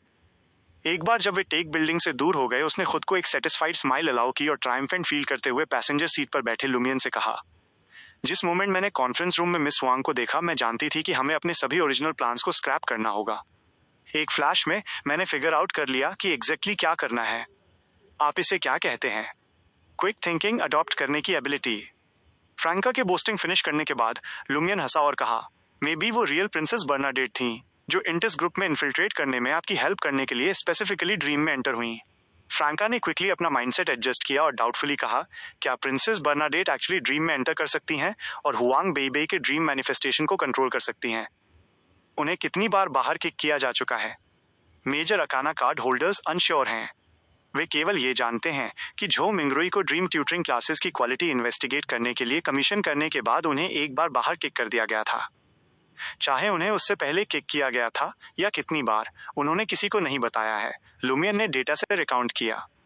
जो सर्टेन है वो ये है कि मेजर अकाना कार्ड होल्डर्स ने उसके साथ हमारी सिचुएशन सिंक्रोनाइज की है और बिलीव करते हैं कि वो ट्रस्टवर्दी हैं और हेल्प करने के लिए विलिंग हैं। फ्रैंका ने संक्षेप में सहमति व्यक्त की। आई होप ये ट्रू हो। अगर मिस्टर हुआंग के पास सच में टैलेंट के लिए एक आंख है और वे मुझे बॉदर करने आते हैं तो मैं उनसे अपने डैड को लगाम लगाने के लिए कह सकती हूँ। न तो फ्रैंका और न ही लुमियन को एम्परर रोशल या उनके ड्रीम मैनिफेस्टेशन के रेस्टोरेंट पर कोई फेथ था जब बात वुमेन की आती थी। शिनहोंग डिस्ट्रिक्ट रेंटेड अपार्टमेंट में आफ्टरनून। लुमियन को एक फोन कॉल रिसीव हुआ। कॉन्वर्सेशन फिनिश करने के बाद वो एक स्माइल के साथ फ्रैंका की तरफ टर्न हुआ और कहा, मुझे जॉब मिल गई। फ्यू। फ्रैंका ने विजिबल रिलीफ में सांस छोड़ी। इसके साथ भले ही उनके खुद के जॉब ऑफर को एंड में मिस्टर हुआंग द्वारा वीटो कर दिया जाए, वे अभी भी इंटिस ग्रुप के थ्रू मिस्टर फूल के ड्रीम मैनिफेस्टेशन झो मिंगरुई तक अप्रोच करने के अपने प्लान के साथ फॉरवर्ड मूव कर सकते थे, हालांकि ये ज्यादा चैलेंजिंग होता। फ्रैंका ने अब क्यूरियस होकर पूछा, सैलरी क्या है? यह प्रोबेशन के ड्यूरिंग 3,500 युआन एक मंथ है और एक बार कंफर्म होने पर यह 4,500 है। अभी के लिए यह बस बिल्डिंग के फ्रंट और बैक एंट्रेंस को गार्ड करने, डिफरेंट फ्लोर्स पर पेट्रोलिंग करने और सर्विलांस कैमराज को मॉनिटर करने के बीच रोटेटिंग है। अगर मुझे सिक्योरिटी डिपार्टमेंट में किसी ज्यादा इम्पोर्टेंट पोस्ट पर असाइन किया जाता है तो पे सिग्निफिकेंटली ऊपर जाएगी। लुमियन ने कॉल की डिटेल्स रिपीट की। प्लस जॉब के साथ 2 यूनिफॉर्म्स मिलती हैं। इंटिस ग्रुप काफी जेनरस है। इस सिटी में सैलरी स्टैंडर्ड्स को देखते हुए एक सिक्योरिटी जॉब के लिए ये डिसेंट है, फ्रैंका ने कहा। वो अब ज्यादा हैप्पी फील कर रही थी कि उनकी टीम के पास इनकम का एक स्टेबल सोर्स होगा। इससे पहले कि वो अपने खुद के ऑफर के बारे में वरी होना स्टार्ट कर पाती, उसका फोन बजा। कुछ मोमेंट्स के लिए सुनने के बाद फ्रैंका की स्माइल स्लोली ब्लॉसम हुई। उसने अपना फ्री हैंड रेज किया और लुमियन को थम्स अप दिया, सक्सेस सिग्नल करते हुए। उसका ऑफर भी थ्रू आ गया था। Yes yes, no problem. Confirmations की एक सीरीज के बाद फ्रैंका की स्माइल सडनली फ्रीज हो गई। उसके हंगअप करने के बाद लुमियन, जिसने उसकी हंटर हियरिंग की थैंक्स कॉन्वर्सेशन को क्लियरली सुन लिया था, वो साइलेंट रहा उसके बोलने का वेट करते हुए। एक वुडन एक्सप्रेशन के साथ फ्रैंका ने कहा, प्रोबेशन भी एक मंथ का है, 6,000 की सैलरी के साथ, और एक बार कंफर्म होने पर ये 7,000 है, प्लस क्लोथिंग के लिए एक अलाउंस। इंटिस ग्रुप इंडीड जेनरस है। लेकिन वो पॉज हुई। उसके लिप्स स्लाइटली मूव हुए। उसका एक्सप्रेशन थोड़ा डेज टर्न हुआ कंटिन्यू करने से पहले। लेकिन वहाँ एक ड्रेस कोड है। समर अटायर के लिए एक ब्लाउज, स्कर्ट, स्टॉकिंग्स और हील्स रिक्वायर्ड हैं। क्या आप उससे ऑप्ट आउट कर सकती हैं? लुमियन ने अपनी हंसी को चेक में रखते हुए पूछा।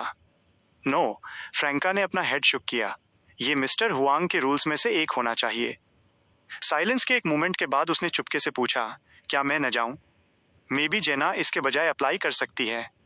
क्या आपको लगता है कि उसे जॉब मिलेगी? लुमियन ने काउंटर किया। फ्रैंका ने कुछ सेकंड्स के लिए सोचा और कहा, नो। इमीडिएटली उसने अपने टीथ ग्रिट किए। मैं मिस्टर हुआंग को उसे हैरास नहीं करने दे सकती। Dechuang garden, building 5, 23 road floor, room 3। Jenna window के पास खड़ी थी, ये कंटेम्पलेट करते हुए कि क्या ज्यादा थोरो सर्च के लिए आज रात लुओ शान के रूम में स्नीक किया जाए। वो डिसाइड करने से पहले कुछ देर हेसिटेट हुई कि वेट किया जाए। लुओ शान की करंट स्टेट ऑड थी। वो अभी भी नेबरहुड के गार्जियन के रूप में अपना रोल रिटेन कर रही थी। जेना वरीड थी कि उसकी एक्शंस लुओ शान को प्रोवोक कर सकती हैं, उस बैलेंस को शैटर कर सकती हैं और उसे अपने प्रोटेक्टिव इंस्टिंक्ट्स को एंटायरली लॉस्ट करने का कारण बन सकती हैं। भले ही लुओ शान मियरली एक ड्रीम इमेज थी, जेना खुद को उसके अंदर अच्छाई के लास्ट ट्रेसेस को डिस्ट्रॉय करने के लिए नहीं ला सकी। प्रोटेक्शन के लिए उस डेडिकेशन ने उसे टच किया था। मे बी उसे अभी भी सेव किया जा सकता है। मे बी जब तक वो फर्दर एडवांस नहीं होती और ज्यादा सीवियर पोल्यूशन एंड्योर नहीं करती, वो अपने सेंस ऑफ सेल्फ को रिटेन कर सकती है। एक इविल गॉड से बून होने का मतलब नेसेसरीली बैड टर्न होना नहीं है, जस्ट लाइक लुमियन। जेना ने म्यूज किया जैसे ही ये थॉट्स उसके माइंड को क्रॉस हुए। Chapter 9, 139 virus. जेना विंडो से हटी और वापस सोफा पर बैठ गई, टेम्परेरीली लुओ शान के थॉट्स को अपने माइंड से बाहर पुश करते हुए। अगर आज का इंटरव्यू अच्छा रहा तो लुमियन या फ्रैंका उसके साथ रहने आ जाएंगे और उनका ग्रुप पेयर्स में सब्सिक्वेंट एक्शंस के साथ प्रोसीड करेगा। लुडविग टेम्पररी एक एक्सेसरी था। समटाइम्स जेना होप करती थी कि वो लुमियन हो, दूसरी टाइम्स वो प्रे करती थी कि वो फ्रैंका हो। ड्रीम सिटी में उनके टाइम के ड्यूरिंग वो फ्रैंका के साथ ज़्यादा टाइम स्पेंड करना चाहती थी, उसे एनकरेज करने के लिए, उसे बेहतर ट्रीट करने के लिए और ये शो करने के लिए कि वो उसे कितना वैल्यू करती है, जिससे उसे नीडेड फील हो, अकेला नहीं। हालांकि जेना ने लुमियन के साथ इस पर एक्सप्लिसिटली डिस्कस नहीं किया था, उसे फील हुआ कि वे एक अनस्पोकन अंडरस्टैंडिंग शेयर करते हैं क्योंकि उनके कुछ डेली बिहेवियर्स काफ़ी सिमिलर थे। जैसे ही उसके थॉट्स वॉन्डर हुए, जेना सडनली खुद पर हंस पड़ी। एक्चुअली सबसे बेस्ट ऑप्शन ये होगा कि लुमियन और फ्रैंका यहाँ एक साथ रहें। उस तरह फ्रैंका को नीडेड होने की फीलिंग की कमी नहीं होगी।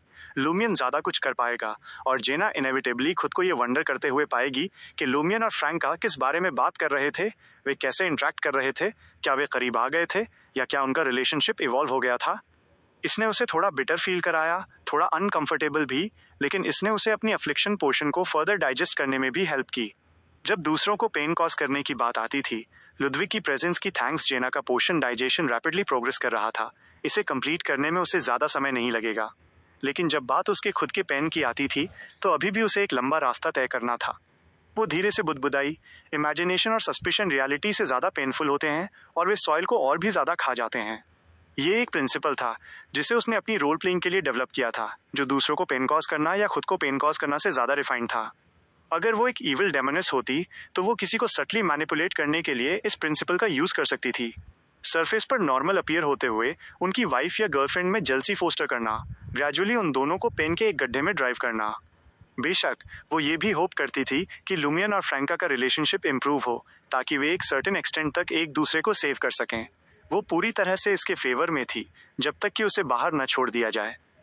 जेना ने ग्रेजुअली अपने थॉट्स पर लगाम लगाई, अपना फ़ोन अनलॉक किया और अपनी फ़ोटो गैलरी ओपन की। उसने लुओ शान द्वारा कल भेजे गए सेल्फ पोर्ट्रेट के स्केच को देखा, उस पर जूम इन किया और डिलीट बटन सिलेक्ट किया।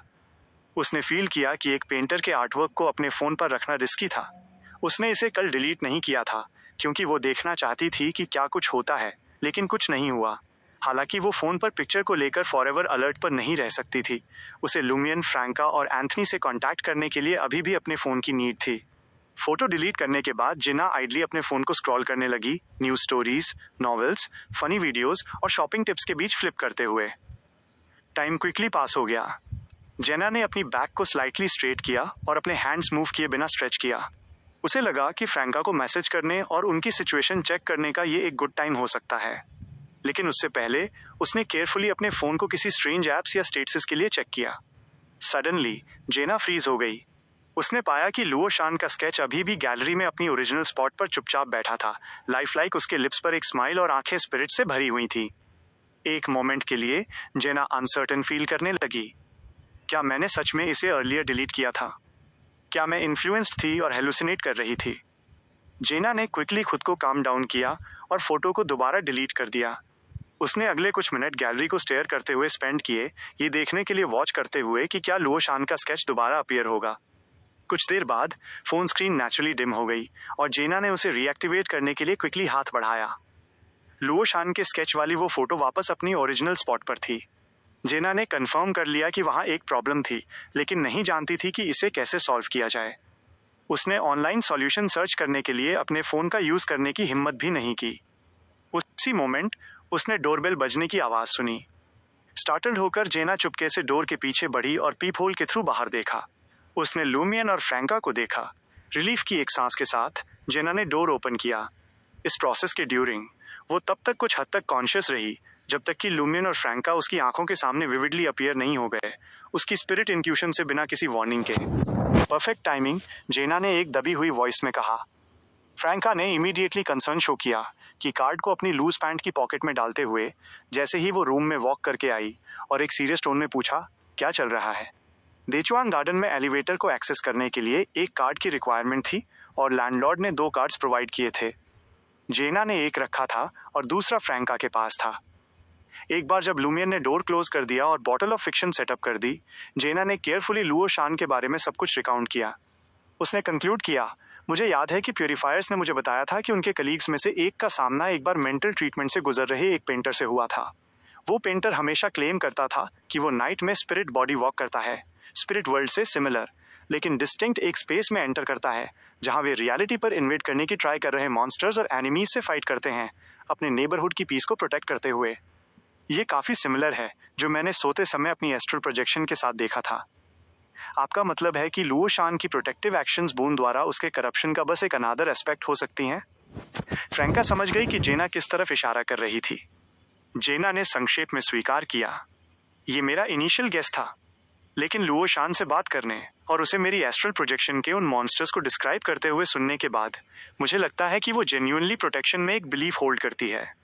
ये लाइकली मिस्टर फूल के सबकॉन्शियस परसेप्शन और उससे उनकी एक्सपेक्टेशन से स्टेम होता है।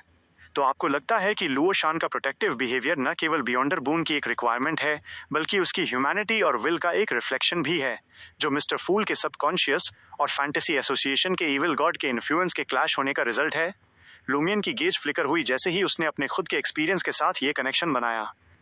जेना ने नोट किया, मैं अब जिस बात को लेकर वरीड हूँ वो ये है कि अगर हमारी इन्वेस्टिगेशन लुओ शान को एजिटेट करती है तो ये उसे कंप्लीट करप्शन की तरफ पुश कर सकती है, उसे एबिस में प्लंज कर सकती है, और ये इस पर्टिकुलर मैटर में मिस्टर फूल के लिए एक स्मॉल डिफीट को भी सिग्निफाई कर सकता है।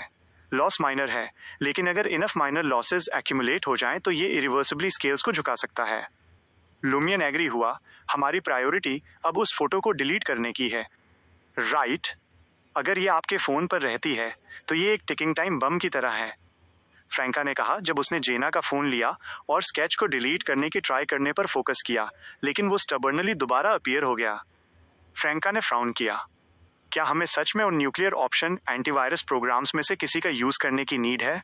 लुमियन ने फ़ोन पर गैलरी की तरफ ग्लांस किया, हाथ बढ़ाया और स्क्रीन में एंटर करने की ट्राई की ताकि वो देख सके कि क्या वो स्क्रीन के पीछे की वर्ल्ड में लुओ शान का स्केच फाइंड कर सकता है और इसे फिजिकल और मिस्टिकल दोनों सेंसेस में डिस्ट्रॉय कर सकता है। उसी मोमेंट फ्रैंका ने उसे स्टॉप किया। होल्ड ऑन, भले ही आप फ़ोन की इंटरनल वर्ल्ड में एंटर कर सकें, वो लुओ शान के स्केच को हेड ऑन फेस करने जैसा होगा। ये लाइकली लुओ शान को अलर्ट कर देगा, उसे एजिटेट कर देगा और हमारे सस्पिशंस को कंफर्म कर देगा। फ्रैंका फिर स्माइल की, क्या आपने स्टियानो को वीचैट पर ऐड नहीं किया था? चूंकि वो चर्च ऑफ स्टीम के एक हाई रैंकिंग मेंबर का ड्रीम मैनिफेस्टेशन है और उसके वीचेट निकनेम में इंफॉर्मेशन टेक्नोलॉजी है और वो एक यूनिवर्सिटी में स्टडी कर रहा है, शायद वो जानता हो कि एक मिस्टिकली इन्फेक्टेड फोटो को कैसे डिलीट किया जाता है। मैं पूछूंगा, लुमियन ने थॉटफुली नोट किया। उसने बॉटल ऑफ फिक्शन को डिसमिस किया और जेना से लुओ शान का स्केच अपने वीचैट पर भेजने को कहा। फिर लुमियन ने स्टियानो को मैसेज किया, क्या आप हेल्प कर सकते हैं? मेरे फ़ोन में एक अजीब वायरस है। कुछ ही सेकंड्स में स्टियानो, जिसका nickname electric power energy and information technology था, उसने रिप्लाई किया, मुझे एक स्क्रीनशॉट भेजो। उसने क्विकली रिस्पॉन्ड किया, क्या इसका मतलब यह है कि वो इस तरह की चीज़ में इंटरेस्टेड है? फ्रैंका बड़बड़ाई। लुमियन ने फ़ोटो ओपन की, फ्रैंका से एक स्क्रीनशॉट दिलवाया और उसे स्टियानो को भेज दिया। ये फ़ोटो डिलीट नहीं हो रही है, ये बार बार अपीयर हो रही है। एक मोमेंट बाद electric power energy and information technology ने एक कंप्रेस्ड फाइल वापस भेजी। अंदर एक छोटा प्रोग्राम है, इमेज को लोड करने और उसे डिलीट करने के लिए इसका यूज़ करें और आप ठीक हो जाने चाहिए। क्या सच में इसे सॉल्व करने का कोई वे है? फ्रैंका और जेना दोनों ने वंडर किया जब लुमियन ने इंस्ट्रक्शंस फॉलो किए, फाइल एक्सट्रैक्ट की और इंफॉर्मेशन श्रेडर नामक एक प्रोग्राम लॉन्च किया। उसने लुओ शान के स्केच को लोड करने के लिए प्रोग्राम का यूज़ किया, उसमें इनबिल्ट डिलीट बटन प्रेस किया और फिर प्रोग्राम से एग्जिट हुआ। कुछ सेकंड्स के लिए अपना फ़ोन लॉक किया और उसे दोबारा ओपन किया। उसने देखा कि वो फ़ोटो गैलरी से जा चुकी थी, दोबारा अपीयर नहीं हो रही थी। इसे कई टाइम्स टेस्ट करने के बाद लुमियन ने वो कंप्रेस्ड फाइल जेना को भेज दी। जेना ने भी सक्सेसफुली लुओ शान का स्केच डिलीट कर दिया बिना उसकी गैलरी में उसके रिटर्न हुए। वो सच में एक एक्सपर्ट है, फ्रैंका ने जेन्युइन एडमिरेशन के साथ लुमियन के WeChat contact electric power energy and information technology को स्टेयर करते हुए कहा। लुमियन ने स्टियानो को थैंक्स कहने के लिए वॉइस इनपुट का यूज़ किया। Electric power energy and information technology ने रिप्लाई किया, ये वायरस स्टडी करने के वर्दी है। अगर आप दोबारा सिमिलर प्रॉब्लम्स एनकाउंटर करते हैं तो बेझिझक मुझसे कॉन्टैक्ट करें, सिर्फ सिमिलर प्रॉब्लम्स के साथ। लुमियन ने म्यूज़ किया जब उसने रिस्पॉन्स में एक नोडिंग इमोजी भेजा। फाइनली जेना रिलैक्स्ड हुई। सडनली फ्रैंका फुसफुसाई, मॉडर्न सोसाइटी में या रादर ड्रीम सिटी में कुछ सीक्वेंसेस और बियॉन्डर पावर्स और भी ज़्यादा टेरिफाइंग और जिनसे गार्ड करना हार्ड है वैसे टर्न हो चुके हैं। जैसा कि हमने देखा, अगर एक पेंटर के आर्टवर्क के पास मिस्टिकल पावर्स हैं तो करस्पॉन्डिंग फोटो भी उसका कुछ पार्ट कैरी कर सकती है। और अगर ये ऑनलाइन स्प्रेड हो जाए, हज़ारों लोगों द्वारा देखी और डाउनलोड की जाए तो वो कितना हॉरिफाइंग होगा। भले ही वो सर्विलांस वर्ल्ड जिसका हमने पहले सामना किया था कुछ ऐसा नहीं है जिसे हम रियलिटी में फेस करेंगे। इससे पहले कि लुमियन और जेना रिस्पॉन्ड कर पाते, फ्रैंका को एक अनादर आइडिया आया। कंप्यूटर वायरसेस और फ़ोन वायरसेस भी अभी वायरस ही हैं। क्या उन्हें एक डेमोनेस द्वारा कंट्रोल किया जा सकता है? प्रोबेबली नॉट, लेकिन मिस्ट्री प्रायर पाथवे का एक हायर सीक्वेंस डेफिनेटली ऐसा करने में एबल होना चाहिए। Chapter 940 repaying the loan. Lumion और जेना फ्रैंका के कंसर्न से डीपली रिलेट कर सकते थे। उन्होंने रियलिटी में पहले एक पिक्सी का सामना किया था जो पेंटर पाथवे का एक हायर सीक्वेंस बियॉन्डर था, लेकिन उन्होंने कभी इमेजिन नहीं किया था कि इंफॉर्मेशन नेटवर्क के थ्रू भेजी गई एक फोटो जैसी सिंपल चीज इतनी टेरिफाइंग सुपरनैचुरल पावर कैरी कर सकती है। यस, जेना ने नोट किया। हमें इस बारे में और सोचने की नीड है कि बियॉन्डर के डिफरेंट पाथवेज ड्रीम सिटी में क्या अचीव कर सकते हैं जो वे रियलिटी में नहीं कर सकते थे, और उसी के अकॉर्डिंग प्रिपेयर रहने की नीड है।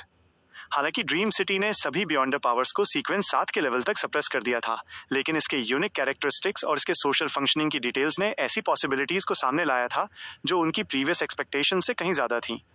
ऑफ कोर्स लुमियन और बाकी लोगों ने ऑलरेडी इस बात पर डिस्कस करना स्टार्ट कर दिया था कि कैसे डेमोनेस और हंटर पाथवेज की कुछ बियॉन्डर पावर्स ड्रीम सिटी के साथ अनएक्सपेक्टेड वेज में इंटरेक्ट कर सकती हैं। हालांकि उन्होंने अभी तक थोरॉली उन पोटेंशियल चेंजेस को एक्सप्लोर नहीं किया था जो दूसरे पाथवेज में इसके रिजल्ट स्वरूप हो सकते हैं। उनके करंट कंक्लूजन्स थे, हंटर और डेमोनिस पाथवेज जो कैलेमिटी को सिंबलाइज करते थे, वे ड्रीम सिटी के यूनिक फीचर्स को पॉजिटिवली एक्सप्लॉइट कर सकते थे, जैसे किसी भी टाइम और प्लेस पर मिरर मेजेस सेटअप करने और डिफरेंट मिरर स्पेल्स कास्ट करने के लिए मिरर्स की अबंडेंस का यूज करना, या पहले से अनरीचेबल या नॉन एग्जिस्टेंट सर्विलांस वर्ल्ड्स और दूसरे डायमेंशनल स्पेसेस को एक्सेस करने के लिए स्क्रीन्स का एक मीडियम के रूप में यूटिलाइज करना। नेगेटिव साइड पर इसके और भी बहुत सारे यूजेस थे, जिसमें फ्रैंका के वर्ड्स में ऐसी एक्शंस इन्वॉल्व थीं जो क्रिमिनल लॉज को वायलेट करेंगी, और न सिर्फ कोई नॉर्मल वायलेशंस बल्कि वे जिन पर सीवियर पेनल्टीज लग सकती हैं। एग्जाम्पल्स में दूसरों को सेड्यूस करने और प्लीजर स्प्रेड करने के लिए इंटरनेट का यूज करना, नेचुरल गैस एक्सप्लोजन्स को ट्रिगर करके एक पायरोमैनिएक की डिस्ट्रक्टिव पावर को एम्पलीफाई करना, या डिसीजेस को बेहतर और फास्टर स्प्रेड करने के लिए डेंस बिल्डिंग्स और पॉपुलेशन का लेवरेज उठाना शामिल था। वहां अनगिनत दूसरे ज्यादा डिटेल्ड और एवरीडे यूजेस भी थे। कुछ देर इस पर डिस्कस करने के बाद लुमियन ने जेना से कहा, अभी के लिए फ्रैंका कुछ समय यहीं स्टे करेगी। वो दिन के समय लुओ शान को ऑब्जर्व कर सकती है और एक कलीग के रूप में उसके पास अप्रोच कर सकती है। जेना को ऑलरेडी एक हंच था और उसने एक डिलाइटेड एक्सप्रेशन के साथ फ्रैंका की तरफ देखा, पूछते हुए, क्या आपने इंटेस ग्रुप ज्वाइन कर लिया है? फ्रैंका नॉनचैलेंटली स्माइल की, ऑफ कोर्स। उसने फिर रिकाउंट किया कि उसने इंटरव्यू के लिए कैसे प्रिपेयर किया था और मिस हुआंग को भी पार्टिसिपेट करते देखकर उसने अपना प्लान कैसे एडजस्ट किया था। आप दोनों ऑफिशियली कब स्टार्ट कर रहे हैं? जेना ने कंसर्न के साथ पूछा। फ्रैंका ने प्राइड के एक हिंट के साथ रिप्लाई किया, मेरे पास अपने अफेयर्स को सॉर्ट आउट करने के लिए 3 दिन हैं। लुमियन को कल रिपोर्ट करना है।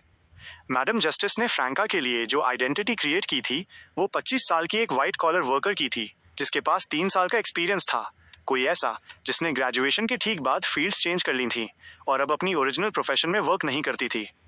फ्रैंका वरीड थी कि उसके रिज्यूमे पर वर्क एक्सपीरियंस एक इशू हो सकता है क्योंकि वो फैब्रिकेटेड था। हालांकि जब उसने एक सर्टेन कंपनी से बैकग्राउंड चेकर होने का प्रिटेंड किया और एक फ़ोन कॉल की तो वो ये पाकर सरप्राइज थी कि वहाँ सच में लुओफू नेम का कोई पर्सन था जो उसकी प्रोफाइल से क्लोजली मैच करता था। इसने उसे सस्पेक्ट करने पर लीड किया कि वो कंपनी ड्रीम सिटी में मैडम जस्टिस या दूसरे मेजर अकाना कार्ड होल्डर्स से सीक्रेटली कनेक्टेड हो सकती है। ऑल्टरनेटिवली मैडम जस्टिस के एक्सपेल होने से पहले उन्होंने ड्रीम को वोव करने की अपनी एबिलिटी का यूज किया होगा और कुछ ऐसी आइडेंटिटीज प्री एम्बेडेड की होंगी जिन्हें यूटिलाइज किया जा सके। 5 लकी कॉइन्स के बियरर को आइडेंटिफाई करने के बाद उन्होंने काफी पेंस्टेकिंगली और टाइम कंज्यूमिंगली नेम्स, अपीयरेंसेस और दूसरी इंफॉर्मेशन को ऑल्टर किया होगा। क्या आपको कुछ प्रिपेयर करने की नीड है? जेना ने पूछा, ये फाइंड आउट करने के इंटेंट से कि क्या वो किसी भी वे में हेल्प कर सकती है। फ्रैंका का एक्सप्रेशन सडनली गिर गया। मुझे एक स्कर्ट, स्टॉकिंग्स और हाई हील्स बाय करने की नीड है।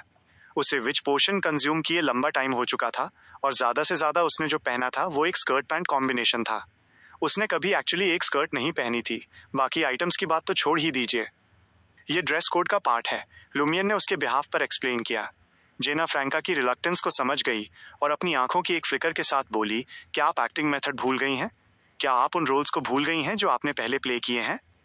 ये बस एक्टिंग का एक अनादर फॉर्म है।